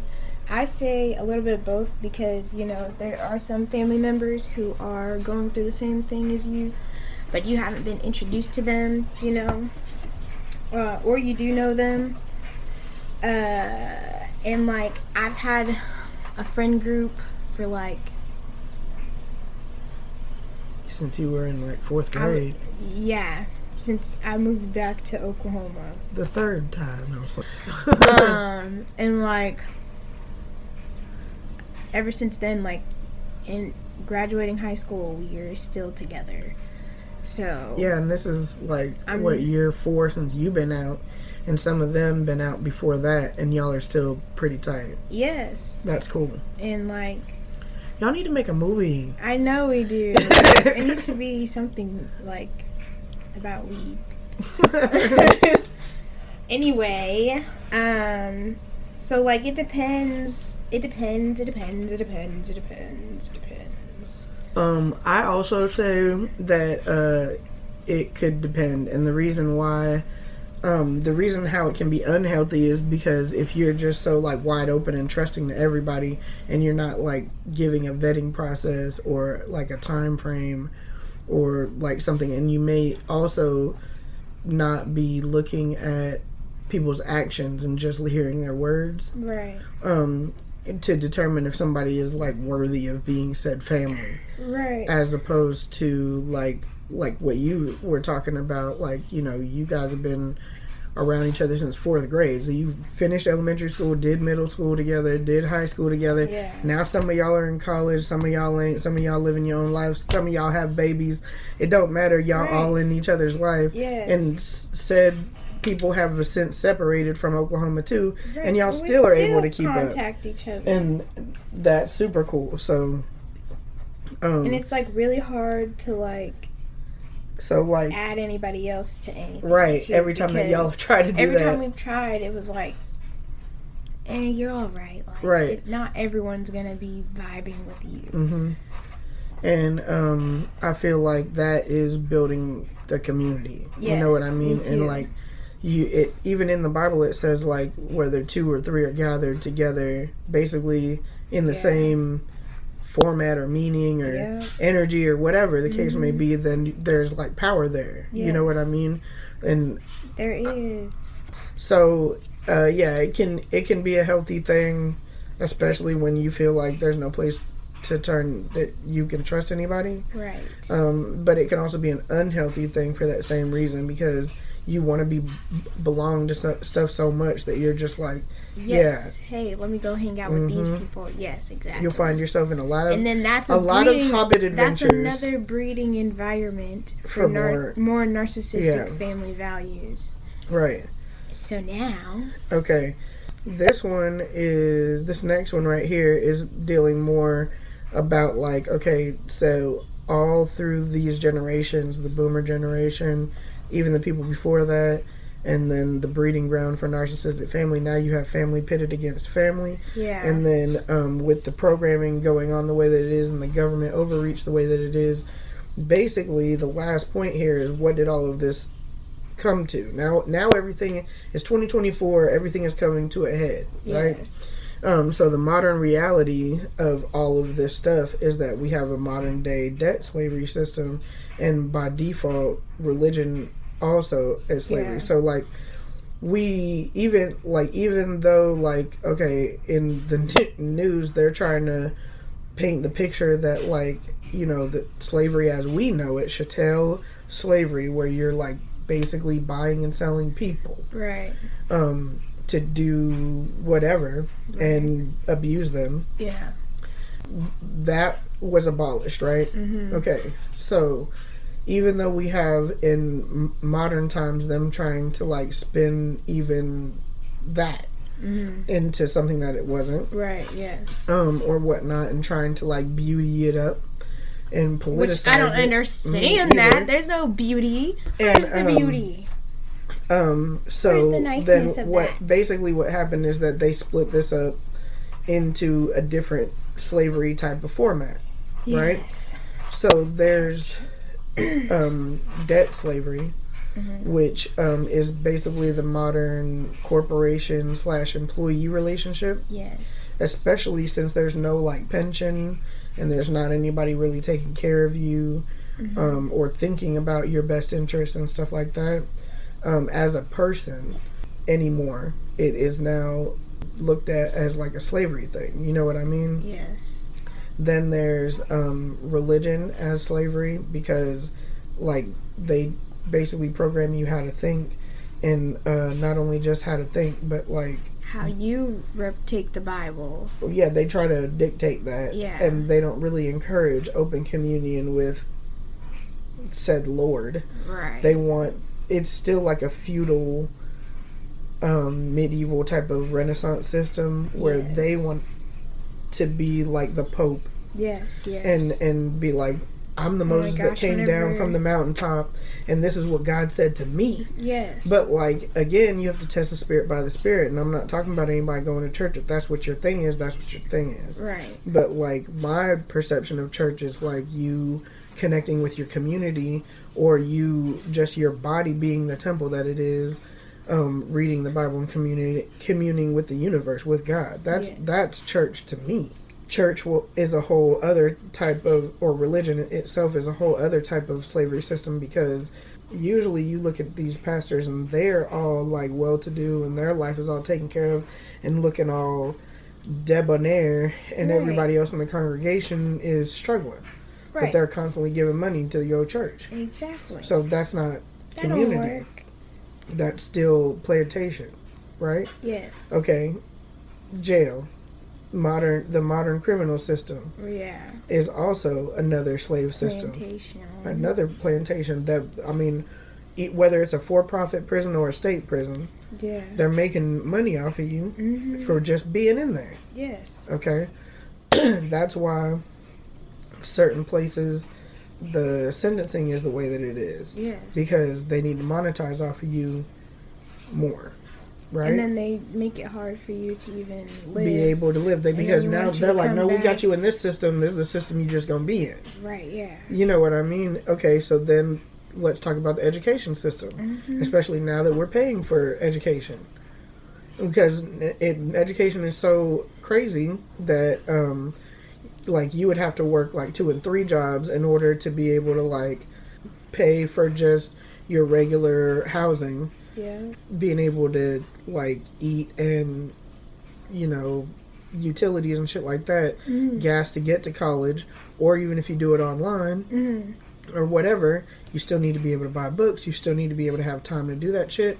Like, if you were to not take any loans out, you wouldn't be able to pay for college anymore. Bruh, no. Or it would take you 13 years. Yes. You know what I'm saying? So like, that whole debt slavery, Still that whole college. that whole debt slavery system is based on student loans. So like, you Yes. being tied to the government for that. I mean, Right. if the biggest like hint as to debt slavery being a real thing in our country is when you get your paycheck, does the government take money or does God take money? I'll repeat it for the people in the back. In the back. Do the government take your money first? Or do God take it? So, who are we, like, the money even says in God we trust. Do we really trust in God? Right. Or is God like an acronym for something else? Right. Because it could very well be. Which For God are you them. referring to? Right. Do you want, I don't want to be a part of it. If it's going to be this oppressive, God damn. There's like almost any system that you like put yourself in that circle, it's designed as a slave system Yes. to like constantly keep churning out from you, but like you not being able to like make your way out of it. It's a constant rat race. It's like your Right. hamster going into a freaking wheel. Yes. It ain't going nowhere, but it's working real hard. Right. And that's basically, we're at ahead of this now. Yes. This is what that whole generation, all those generations, this is what it's led up to 60 years later. Yes. We can't even make it a 400 years. No. And like I don't want to say black families, but in Melanated families. melanated families, which is just general, do they like use, the masses, tactics? Like, you know what I mean? Because we didn't work this way originally. Like, Columbus found a place that was already founded. Right. So, like, why are we still using... I mean, they destroyed whatever it is that was already here, you know, but why are we still going with these masses tactics? Because they're still controlled. Exactly. So yeah, like, they're still programmed. That's they're the still... generational slavery, and that's why I'm like, they're trying to pass it down. They right. keep passing it down, but well, everything is evolving. And the other part is like, you know, that whole like about control. Like I feel like their generation was more about like, hey, we want a spot at the table too. We want to be equal too. Yes. And so they got that equality. Right. But then they got complacent in that equality. Yes. And they want you to get complacent in that equality because it's like, this is what we fought for. Okay, well, we want more than that. Yes. You know, and like, and then that makes them wrinkle their hat and be like, that's asking for too much. I'm the master. You know what I mean? Yes. And they would never ever admit that. Yes. And but at the same time, like, I feel like if you like really dig deep, that might be something that's there. Yes, I agree. And like, because and also, I mean, like, let's take during that time frame of the Boomer generation, like, all the black leaders got kilted. Yes, exactly. All of them. Yes. Right. Like, all of them. Yes. Seriously, like, all of the... Oh, and if they didn't, like, we thought Jesse Jackson was one, but he's really like a Snake. He was playing, like, a double agent. Mm-hmm. So he's still alive, yes, but, like, you know, I feel like they're all conditioned with fear as well. Yes. Because it's like, we don't really... Like, we preach that there needs to be a change, and, like, we know how to organize and stuff because we've been through it, but we ain't gonna teach you how to do it because we trying to save yo's lives. You know what I mean? But that's why I'm glad you said it that way, like, brought it to that, because I was thinking of that movie about, like, that's coming out about how black people need to be there to be comfortable need to be comfortable. The movie she is referring to is the American Society, the American Wizards of Negro Wizardry or some shit like that. And like, it's about black people making white people feel comfortable, and like that's their sole purpose on the earth. No, bitch. Yeah, I will knock you in the next week if any white person ever said that to me. That society is what you're saying is that society is the Boomer generation. Yes. Whoa, that's some SAT. This is to that. If that is to this. Yes. Okay, so isn't that crazy? I mean, to it think is. About? I understand what you're saying. And then, like, our generation is like, who are we being comfortable for? Because we already did that, and y'all were like, fuck you, spit in your face. I'm gonna beat you I'm gonna beat you. Sitting at this counter. You gets no rights. You gets no rights. Like, and now we get rights, and we're like, okay, now we have these rights. We're gonna make sure to learn this and this and this and this, and we about to do this. And you ain't gonna tell us nothing to do because we supposed to be equal. And I may be a woman, but I'm black. Mm-hmm. And I will do what I want. Right. And then there's always all these additional. Oh yeah, but you did. What about that? And just like Hitchhiker's Guide to the Galaxy, like the Vogons. Oh my.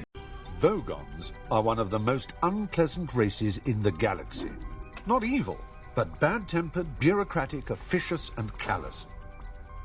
They wouldn't even lift a finger to save their own grandmothers from the ravenous bug-bladder beast of Troll, without orders, signed in triplicate, sent in, sent back, queried, lost, found, subjected to public inquiry, lost again, and finally buried in soft peat for 3 months and recycled as firelighters.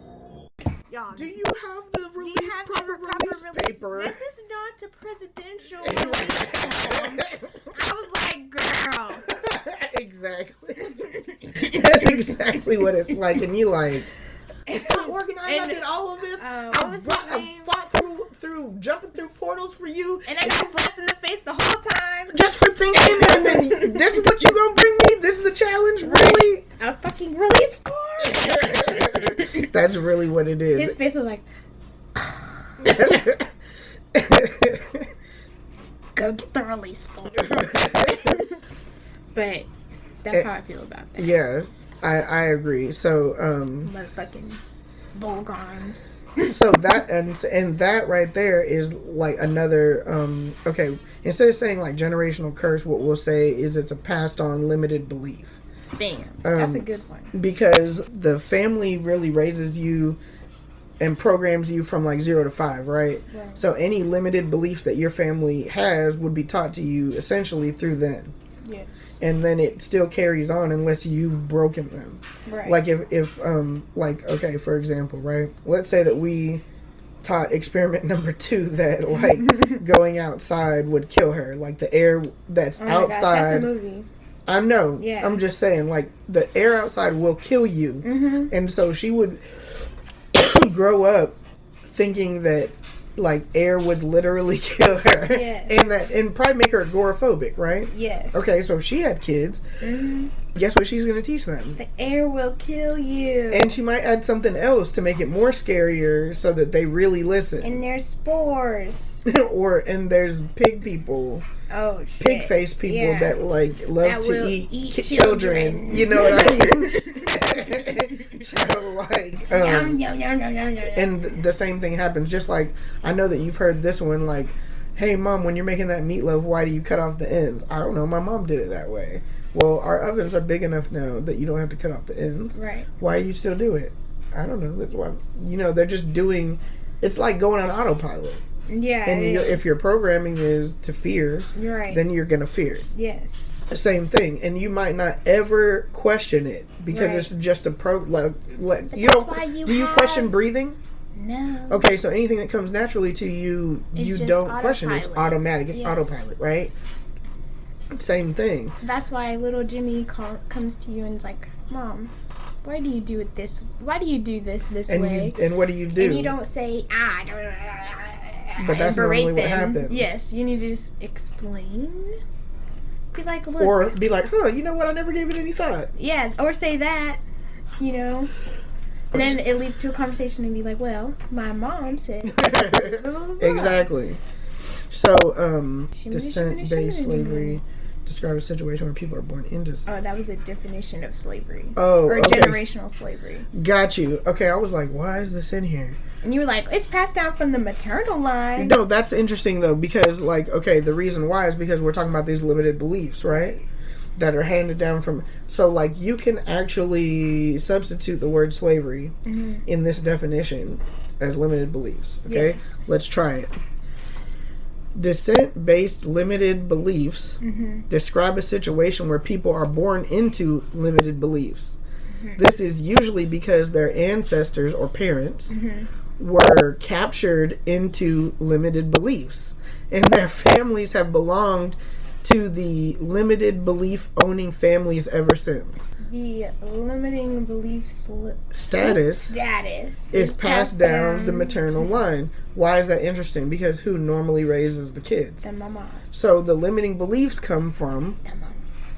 Because and they're conditioned to, I need to protect my children at all Yes. costs because that's what a motherly instinct does, Yes, right? and- So they think that they're helping. Yes. You see what I'm saying? You need to know your children. And they're still. but at the same time, I say all that as a parent that like had my child in 2002, Yeah. not a child who had not somebody who had my child in like in the 30s or the 40s Yeah. or the 50s or Yeah. even the fucking 60s. You know what I mean? When it was a lot more socially stuff. I can't even say a lot more socially stuff. Like there was violence going on, but there's still violence going on right now. Every day. So like it's not the violence so much as, I mean, we just go, dang, especially the bigger cities that you're in, dang, that could be my son or daughter. How can I protect them from that? Yes, exactly. And unfortunately, 9 times out of 10, we teach them to cower. right. We don't want them to stand up because standing up means you're more likely to die. Yes. And that's fear, It is. unfortunately. That being Yeah. said, I don't know if I could be, as much as I like look up to Huey P. Newton, I don't know if I could be a Huey P. Newton today. No. You know what I'm saying? I mean- Where like they were basically I don't know. there was a lot of good that they did. Like they started the breakfast program. Yes. The school breakfast program that they still have going on right now. That the government basically took from the Black Panther Party. Yeah. They started like doing. And they're like, oh, we didn't think of that. They started doing food banks in the community. Mm-hmm. They started doing patrols in their community, right, and stuff like that. The Black Panther was never like a malicious gang. No, it was that's like we're taking control in our community. Yes, exactly. That's how they write them out to be in the history of books, course. Though. So like, they're like, there was bad Black people too, but no. No, they had to paint the picture that way to make them look exactly. justified. Exactly, but it's there's no justification. There's no for justification, that. And now that everything is on the internet, you want to be mad whenever they really do research that shit, and then they're like, and that's what they see, and you're like, hey, wait a minute, and that's why they're trying to wash it away now. Don't wash, girl. So that's like washing away. Really, your history, what I don't understand, like real history. But they don't care about the real history. I know what they want is to make themselves look good. Exactly. See, this is why we run things and y'all don't. No, bitch. That's basically the picture that they're trying to paint, right? We're civilized and you're still savages. You know what I mean? That's what they're trying to paint. I laugh. Y'all pity the fool. I want to shoot you down when you fuck up. Real bad. Now I want to shoot you down because you look black, or right? Or I don't like your kind. And I don't like your kind, or I don't like what you're doing. I don't want my little Becky Sue to be with you. Yeah. Like, well, you know what? You should tighten up them conservative values on Becky Sue. Maybe Becky Sue don't like you. Have you ever considered that? Consider that. But anyway. So you funny with these names. Okay, so limited beliefs is slavery. Yeah. There's a lot of that being passed down everywhere. Generation to generation. That's the point that we were trying to make with that. Okay, so how the government has tricked us all into accepting life as a debt slave. Man. I'm gonna tell you how they tricked us. They said they made there are two things that they did. They made public schools. Public schools is basically a concentration camp for kids to learn how to be good employees. Yes.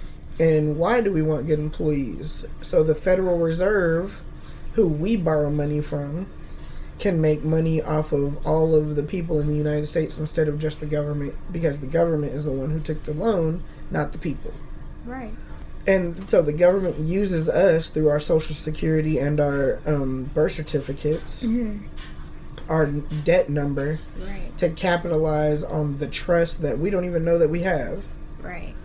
And basically sold that as a debt to the Federal Reserve. And that's how the Federal Reserve has money.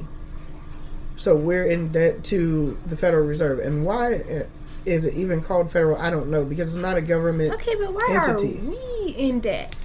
We are in debt from all the many years ago when the Depression was going on, and then the Industrial Revolution happened, and the Federal Reserve funded all that shit.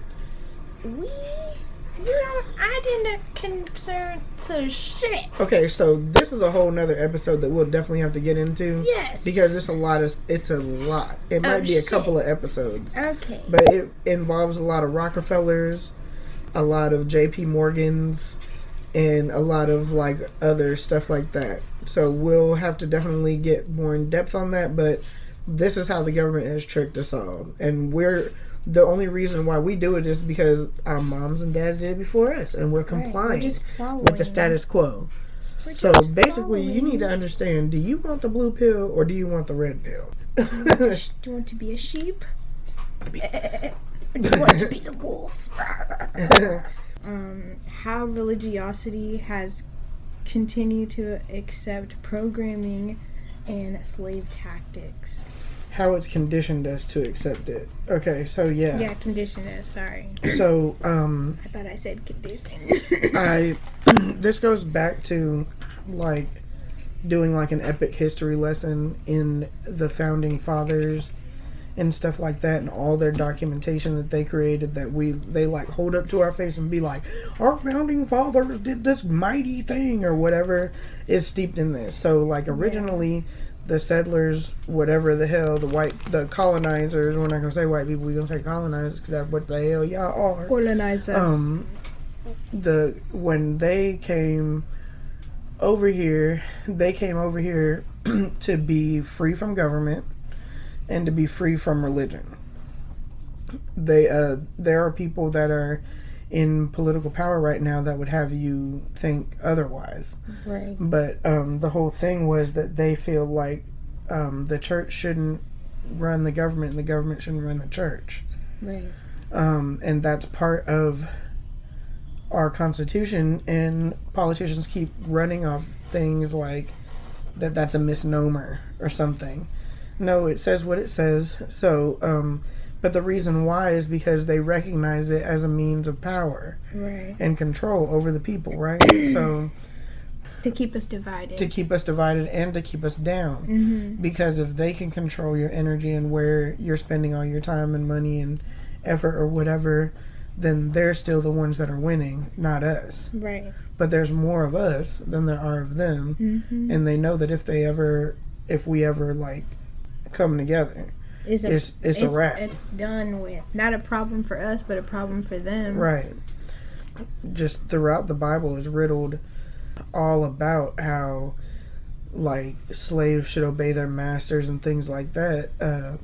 You could be like, well, back in the time of Bible times, slavery wasn't the same thing of what we know in American history as slavery. And that's true, but it doesn't matter. You were attempting to control the people by utilizing those scriptures Right. as a form of control. Yeah. And the way that they used to do that prior to that was that it wasn't available in whatever tongue that they were speaking. Yes. So the only way that they could hear the quote-unquote word of God is by going to church and them reading aloud to you. Not having a book or And you not having a relationship. Not having a relationship. And then like later on down that timeline, like they made a slave Bible, so it's like whatever which they took out of the Bible, basically. As a means of As control. well. And honestly, that's what I think that we all have available to us is a slave Bible. Yes. To keep us in bondage and The in quote debt. unquote New King James version. The old King James version is the same thing. It's just like they take out the these and the thous in the New King James. It's just the same. It's just the concepts. Like, I don't think the Bible that we have now is the same Bible from before slavery, period. Yeah, no.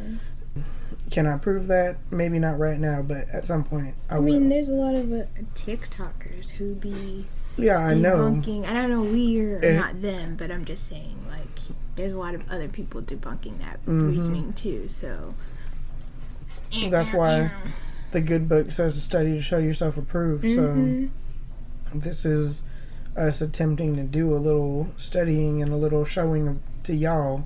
Right. So hopefully we're approved. So basically religiosity and government, because if you think about it, government creates laws that stifle your ability to do certain things. Religiosity basically is like a legalistic way of telling you how to conduct yourself, and what generally happens is it breeds complacency. Right. Because it's like, well, we're not in control, God is in control, his ways aren't our ways, and there's not unless like God is like physically talking to you and drawing you to do certain things, like there's no need to fight back. Right. You know what I mean? But that don't make no sense. It doesn't make any sense.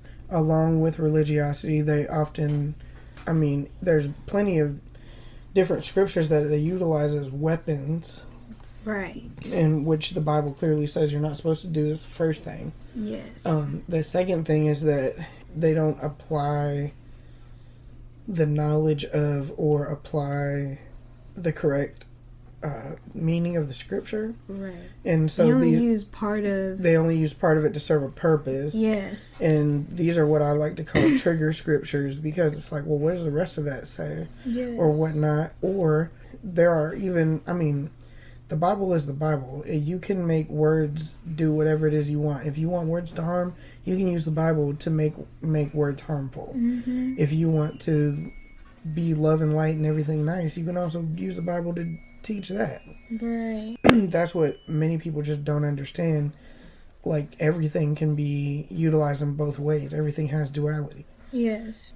Some of these scriptures, these trigger scriptures that we're going to go through real quick, it can be utilized by narcissists. It can be used by people who are in control or who have been in control of us for a long period of time while we're learning to be who we are. Right. And things like that. And it's like, you know, basically it's up to us to say, hey, we want to live our life like this, whatever this is. And then it's like you find people who also exhibit those tactics or tendencies or whatever, and then that, like, being like, that's my tribe, right? Right.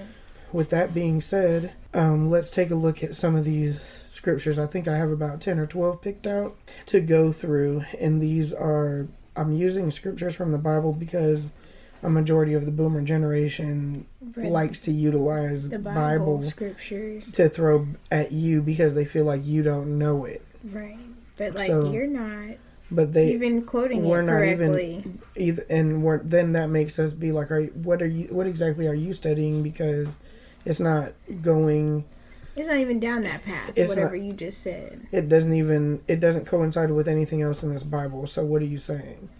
So like, okay, for example, Proverbs 11:9 says, "A hypocrite with his mouth destroyeth his neighbor, but through knowledge shall the just be delivered." Like, we're called to love our neighbor as ourselves. Right. So if somebody is destroying a neighbor, that's a hypocrite. Yes. It says, "But through knowledge shall the just be delivered." So, and the knowledge can go on both sides of that. It could be the person who's needing help, the neighbor, right? Right. And it could also be the hypocrite, because, like, the neighbor needs to understand how to help themselves, but also how to ask for help before it's too late, right? And then the hypocrite needs to understand by applying right knowledge how their behavior is hypocritical. Yes. You see what I'm saying? I feel like as we go on with these trigger scriptures, we'll see more that can be applied to the hypocrite and, like, their, you know what I mean? It really takes a lot of, it really takes the ability of stepping out of ego and being objective, and that is a very difficult thing for most people to do. Yes. The next one that I have pulled up here is Romans 16:17 through 18, and it says, "I urge you, brothers, to watch out for those who create dissensions and obstacles in opposition to the teaching that you learned. Avoid them. For such people do not serve our Lord Christ, but their own appetites, and by fair and flattering speech they deceive the hearts of the innocent." That's like, okay, to me that's like, it's saying, hey, there's going to be people who use the Bible, Right. and it's going to cause dissension in your community, in your family. It's going to create obstacles that you shouldn't have had to go through. Like, we could even look at it as like the political landscape today, Right. in opposition to the teachings that you learned, right? It can also, they can also apply the same thing to them. But at the same time, if it creates dissension and obstacles, it's of the devil, right? Yeah, Because the then devil it's- causes you're- confusion, not God. Yeah, exactly. Like, if you're learning of this, or if you're understanding of this way of the Bible, and it's not clicking, and it's being more dysfunctional, that's when you need to, like, step away, think about it in a different way, hear somebody else talk about it. Or just completely, like, separate yourself for a moment and listen to somebody else's point of view. Yes. About something pertaining to the same thing. Yes. And being like, oh, well, I totally understand how. That's how I was able to tear down some of these walls, because I have been able to be like, oh, well, what this is saying is kind of similar to what I've learned all this time. Right. So, I mean, truth is truth. Right. So, and that's how I've been able to play matching games. Like, okay, that is to that. Okay, so then this is like confirming each other's truth. Right. This is like iron sharpening iron to me. Yes. But also, the next part of it says, "For such people do not serve our Lord Jesus Christ." It doesn't even say Jesus, our Lord Christ, but their own appetites. So, like, their own desires. Right. The people who cause dissension and obstacles are serving their own desires. They're narcissists. Right. You know what I mean? That's exactly what the definition was. Yeah. So we already established that. And by fair and flattering speech, they deceive the hearts of the innocent. So like you know, a narcissist is going to build you up, Yeah. but then still be like serving. They're doing that to serve a purpose. Yeah. For They're themselves. of manipulating you to control you for themselves. And as soon as you step out of that, It's a then they're going to problem. cause dissension and obstacles. Right. And that's what. That's I feel like- exactly what she did. Okay, so Proverbs 26, 24 through 26. I think that was the one that you had written down. Yeah. It says, enemies disguise themselves with their lips, but in their hearts they harbor deceit. Though their speech is charming, do not believe them, for 7 abominations fill their hearts. Yeah. Their malice may be concealed by deception, but their wickedness will be exposed in the assembly. Right. And The that, 7 abominations are the 7 deadly sins. So what are the 7 deadly sins? it's pride, greed, lust, envy, gluttony, wrath, sloth. The 7 deadly The sins. 7 deadly sins. Um, If you haven't watched that anime, you're freaking lame. Well, I didn't get it from the anime. I got I know it from you the didn't. movie 7 Oh, with Brad yeah. Pitt and Morgan Freeman. Yeah, So- I forgot about that. Because I'm old. Yep. But I feel old too, though. again, it says enemies disguise themselves with their lips, meaning they talk a good game. But in their heart, they harbor deceit, meaning they're always looking for a way to strike. Though their speech is charming, do not believe them, for 7 abominations, 7 deadly sins: which is pride, greed, lust, envy, gluttony, wrath, sloth. fill their heart. Yep. Their malice may be concealed by deception, meaning they're telling you, no, I'm not against you. I'll never tell your secret, Yeah. or whatever. But their wickedness will be exposed to the assembly. So what I feel that means is like their deceit or whatever, somebody in your circle, in your community, Right. people who have your best interest at heart and who you trust, they will see the wickedness of this person, Right. and they're probably going to come to you about it Right. in a way. You know what I mean? Yes. So it's like you still have to have discernment, Yes. Always. With, And, like everyone. and you have to be like, somebody in my circle is telling me this, And I shouldn't fight them. Don't fight them, but like confirm it for yourself. Right. So James 3:4 says, but if you have bitter envy and selfish ambition in your hearts, do not boast about it or deny the truth. Such wisdom does not come down from heaven, but is earthly, unspiritual, and demonic. Let's see. It says, okay, so basically they're like, check yourself. Hey, do you have bitter, jealousy, envy, or strife in your heart? Right. Right. If so, like, don't basically succumb to those, which are part of the 7 deadly sins, right? Yes. Don't succumb to those.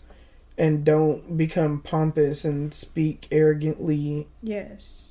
Just because you. just think because you of how can. you feel. Right. Like, be careful not to speak against spiritual truths. Yes. So, Don't put a story out there. yeah, don't put a story out there just because it makes you look good. Yes. Because that's not the truth. That's just That's a a made-up lie. story. Proverbs 28:23 states, whoever rebukes a man will afterward find more favor than he who flatters with his tongue. In the end, people appreciate honest criticism far more than flattery. So that's, if you're doing lip service, you're gonna be on the hated list for forever. Yeah, Because, sooner or later that person's going to be like, you've been lying to me this whole time. Exactly. It's kind of a two-way street for that one. right, To me, not for everyone else, I guess. right. So Psalms 35:20 says, for they speak not peace, but they devise deceitful manners against them that are quiet in the land. That to me is like, everybody knows that person in the family or just in general who's just quiet and laid back and don't cause no trouble, and then there's people who come against them. Why? Right, for what? You know what I mean? And that's what that means in my opinion. So like people who do that, that's like where standing up for people who are bullied comes from. Yeah. That's like providing for single moms, things like that. Mm-hmm. That's where that type of service comes from, you know? Yes. Okay, so another one. Proverbs 26:28. A lying tongue hates those it crushes, and a flattering mouth work ruin. Yes. You heard that one? Liars hate their victims, flatterers sabotage trust. A lying tongue hates those it crushes, and a flattering mouth causes ruin. So, like, I mean, I feel like that's self-explanatory, but it's never is. Nice, nasty bitches. That's what that is. Basically, liars hate their victims. So, like, if you're lying about something, the person you're lying about is the victim, right? Because the reason why they're lying is because they hate them. That too, I was gonna say. And if they're in their face flattering them, then it causes ruin, because when you start lying about them, right, it's gonna be like, this don't match up. It's gonna come back. Yeah. That's the thing. Everything comes back to source. And if it's not of source, then you're gonna be rejected. Yes. And that's another thing. Proverbs 15:4. A gentle tongue is a tree of life, but perverseness in it breaks the spirit. Mm. So if you have a gentle tongue, right, if you're like just speaking life to people, building up your community, right, always offering growth and development and moral aptitude and things like that, mm-hmm. as long as that's really what you're about, everything's going to be part of tree of life, right, working, growing towards it. But if you're ever like, I'm doing this so that I can get recognized, that's perverseness. Mm-hmm. That's pride, really, part of the seven deadly sins, right? And in that perverseness, it breaks the spirit of that tree of life. Mm-hmm. Okay. Yep. And lust. You know, like Proverbs 26:20 says, without wood a fire goes out, without a gossip a quarrel dies down. As charcoal to embers and as wood to fire, so is a quarrelsome person for kindling strife. Mm. The words of a gossip are like choice morsels. They go down to the inmost parts. Yep. So your innermost secrets that you tell to some gossip bitch. Yeah, but she also gonna talk about them. But also, yes, that is what they're talking about. Yes, mm-hmm. But it's also talking about, like, okay, have you ever had a quarrel with a family member, mm-hmm. and then you just like, you know what, I'm gonna be the bigger person, leave it alone. Yes, always. And then what happens a month later, a week later, 2 weeks later, a year later? Thing. No, they freaking, it comes back to you some kind of way. That they're talking shit? Yeah. Yeah. And then you're like, I let that shit go, bitch. And you're over here talking mad shit, causing all kinds of fucking drama. You know, that's what that... That's how I'm feeling recently. And that's what this is talking about. Yes. Okay, the next one. This one is interesting because I don't feel like people really read the 10 Commandments. I think that they're just like, yeah, I know, don't do this. Don't lie, don't cheat, don't steal. Mm-hmm. You know what I mean? But that's not what it says. So, without like going all the way into all the 10 Commandments, what I will say is nowhere in the actual 10 Commandments, when you look it up, does it say thou shalt not lie. I think that's because God, the universe, realizes that there may be moments where it's necessary to lie. And also in Ecclesiastes it says there comes a time for all things, right. Which includes lying. Like, do what you gotta do. Yeah, so get out where you need to get out. Get in where you need to get in. Get in where you fit in. You feel right. me? You know, that's okay. Literally what it is. That's how I'm hearing it. So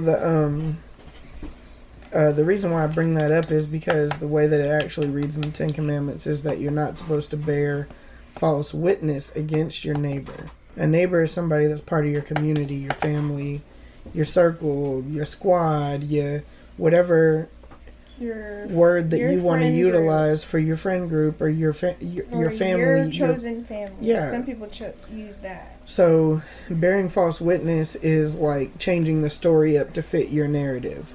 Right. Bearing false witness is not speaking true to the fact. Mm-hmm. And bearing false witness can even be done. It can be done maliciously. Could it? And it could also be done. Like if you see something and you don't say nothing,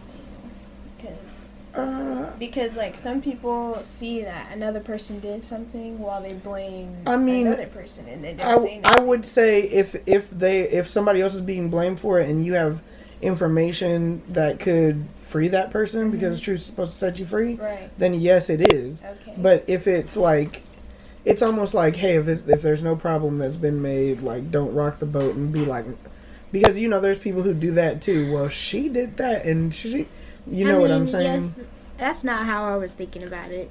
Okay. But like, well, she did this and she did that. I was just saying, I saw you do what you did now. Don't be sitting there lying. And actually telling the truth. And tell the not truth. Being bought off. Yes, exactly. You know what I mean? Don't be fucking playing now. Yeah, the truth is the truth. The truth is the truth. And why are you sitting over there trying to lie? Right. Craig. You ain't got to lie, Craig. You ain't got to lie, Craig. You ain't got to lie. Just remember that bearing false witness is actually of more prevalence and more priority to God, who supposedly wrote this on the tablets himself, than lying.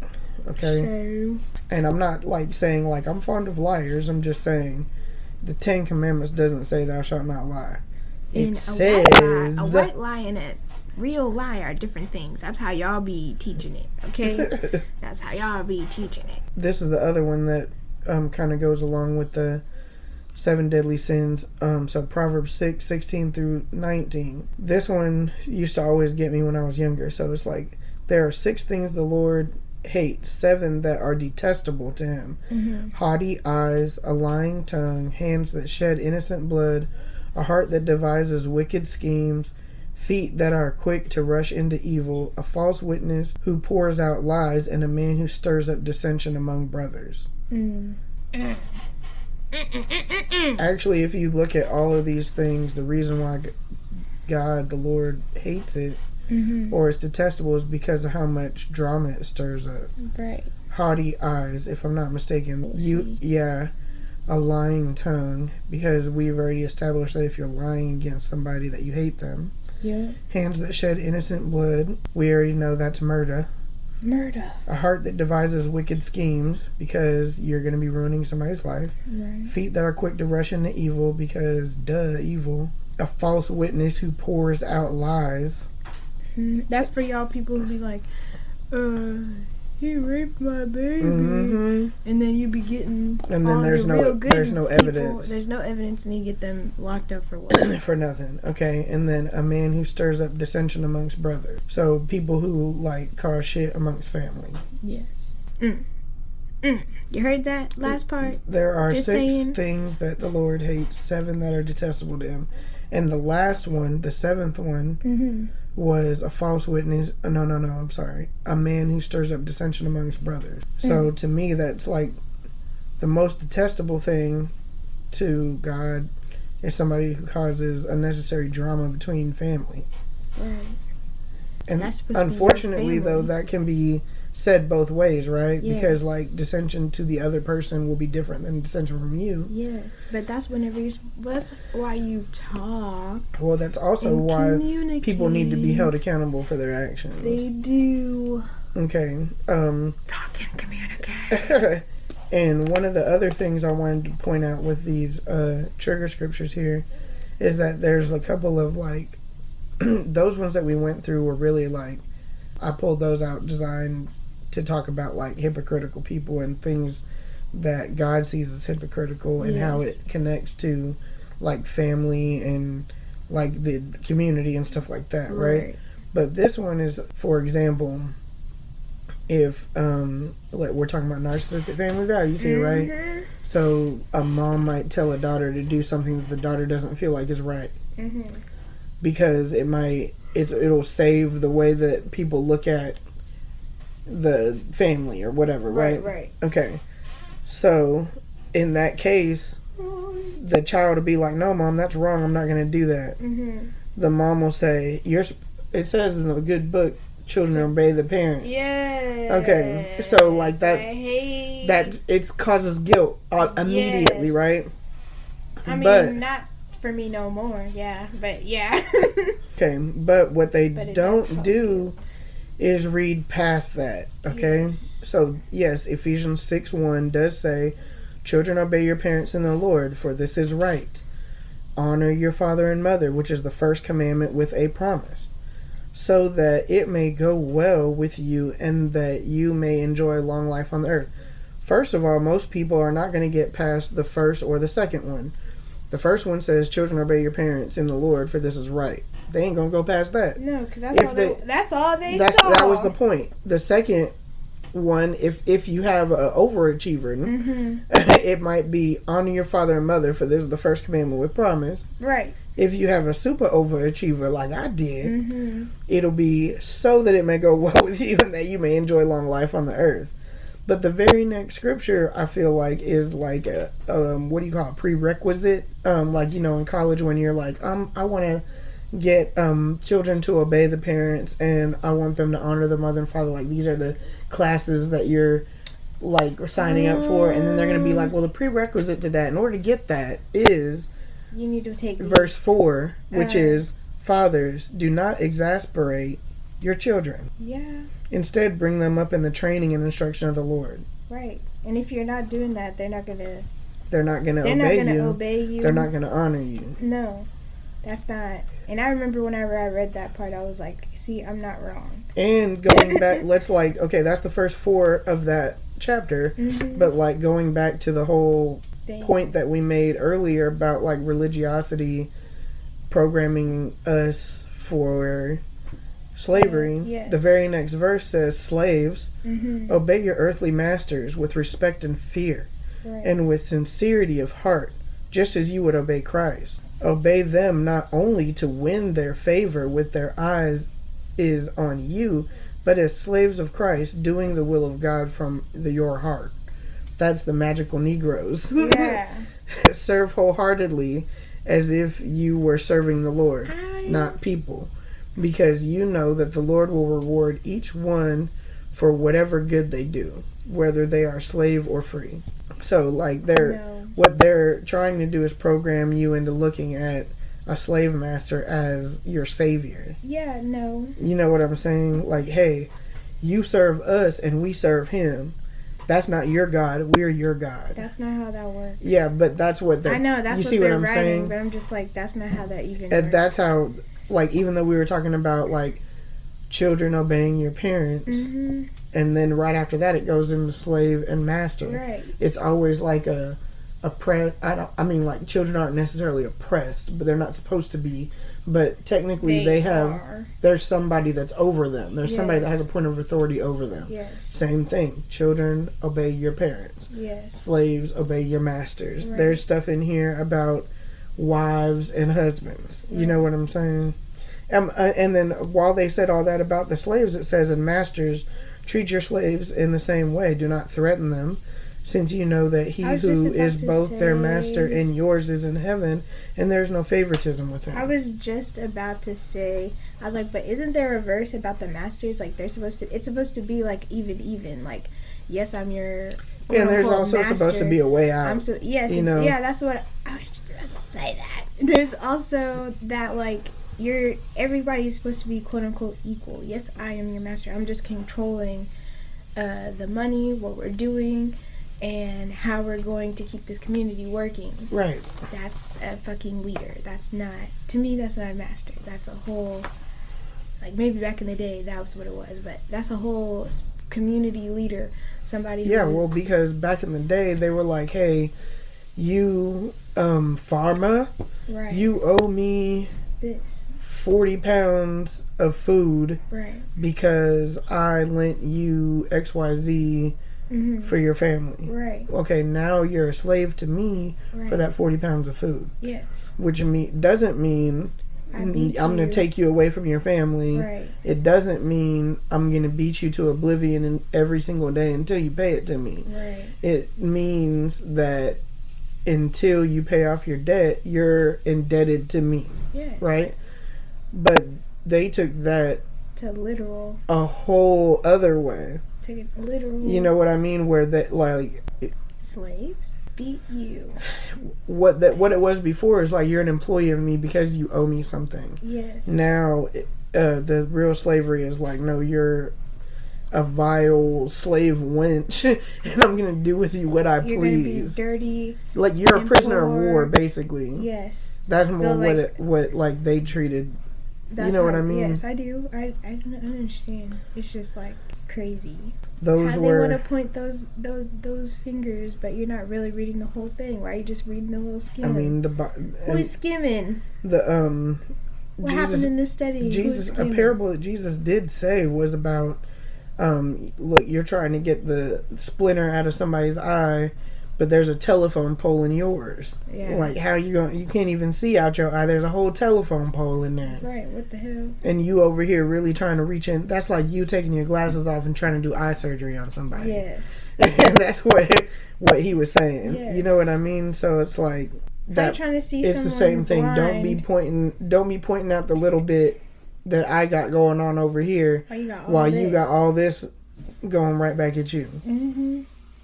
What it is. So all of those trigger scriptures, the reason why it's bad to just pick and choose pieces is because it makes you not really listen to the problem or not really interested in solving it. But to point out the reason why you're saying something, and don't test me because I'm in charge of you because the Lord told me to be in charge of you, and that's all there is to it. There's no understanding there. No.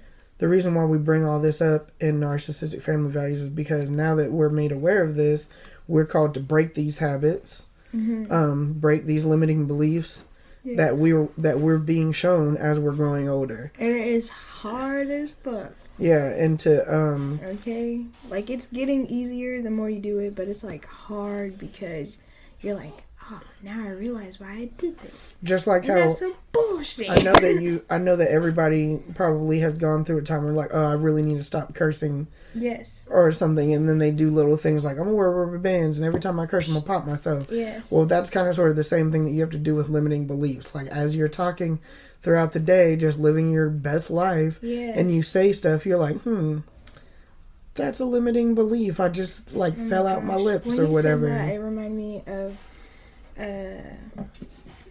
Life on Deck with Sweet Life and Zach and Cody. Mm-hmm. When they were on the boat, and Cody was like, he was doing something. I think he was thinking of Bailey. Mm-hmm. And he was like, psh, with the rubber band on his wrist. And his wrist was so red by the end of the day. I was like, oh my gosh. I wonder if that's like real red because you know, he was really psh. Mm-hmm. I hope he really didn't do a big old psh on the thing on your wrist, because that actually hurts. It hurts Right. like hell. I've done it before. And it can hurt. Yes. After a while, you start being like, whatever I just said, shit. Like, shit. So, and breaking the habits do come with practice. Like, when you're really like, I'm going to take it seriously. Like, at first, we had to do, like, shadow work every single freaking day. Yeah. And we were, like, bawling out of out our eyes all the time. Oh my God. You know, what happens is, you know, when you're dealing with that stuff, you draw more of that to you. Yes. So then your family starts testing you Yes. with more stuff. And you're like, no, this is a limiting belief. And I'm going to stand up for this.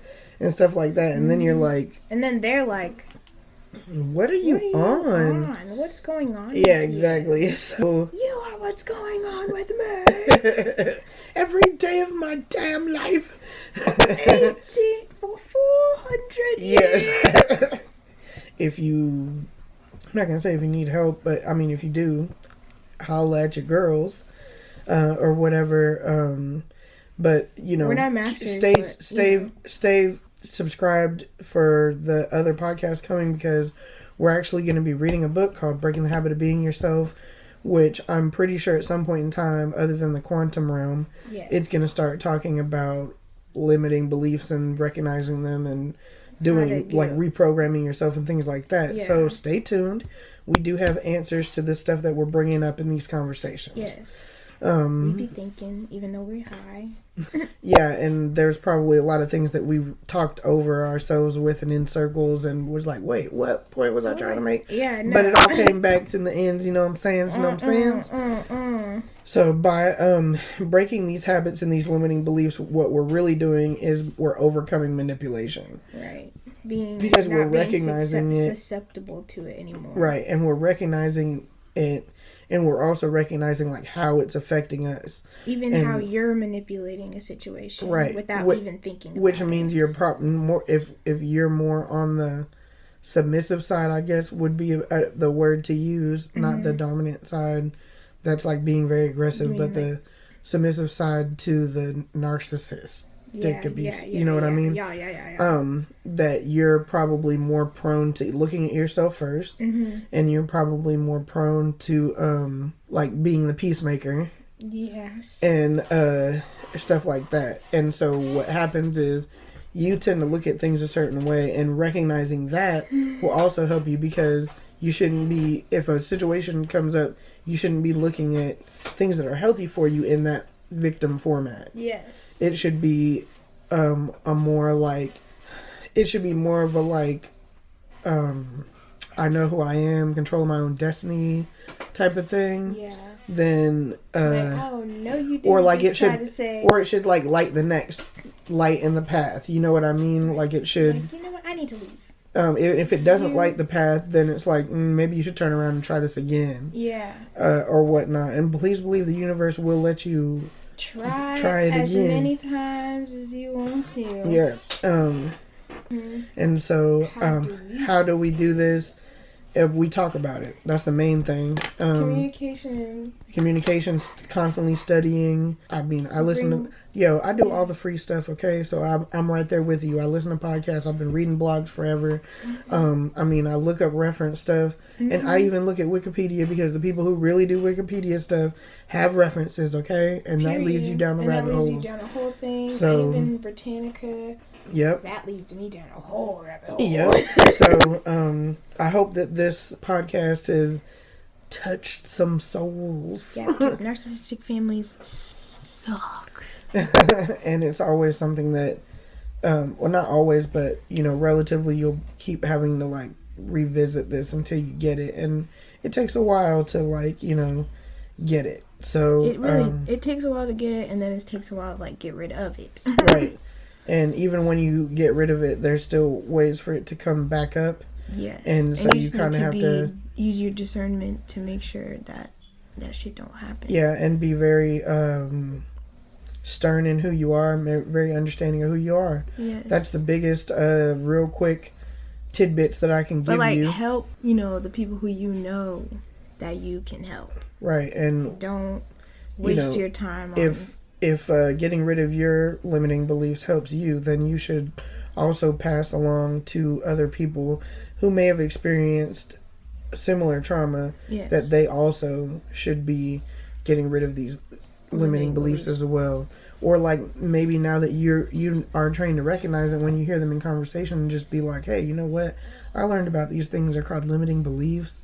And they're kind of implanted on us from a very young age, so it might seem like secondary nature. And so when you're talking, this is what I hear. Right. You know what I mean? Bring up the conversation sometimes. Yeah. Because sometimes people just don't know. Well, and on top of that, like, again, with the Bible and the parables, but there is a parable that I believe that Jesus was talking about with, like, some people are meant to come along and plant the seeds. Right. Other people are meant to come along and water those seeds. Yes. And yet still other people are supposed to come up and fertilize those seeds and pull out the weeds and things like that. You know what I mean? So maybe it's your time, opportunity, or whatever to plant seeds in in that person or whatnot. And that would be, your good deed for the day or a week or month or whatever. Right. And on that note, we're going to sign out. So I hope this has been a productive episode, and catch us on the flip. Connect with us on social media. Should be in the show notes. So I am Chronic Queen signing out. And Agent K signing out. Deuces. Deuces.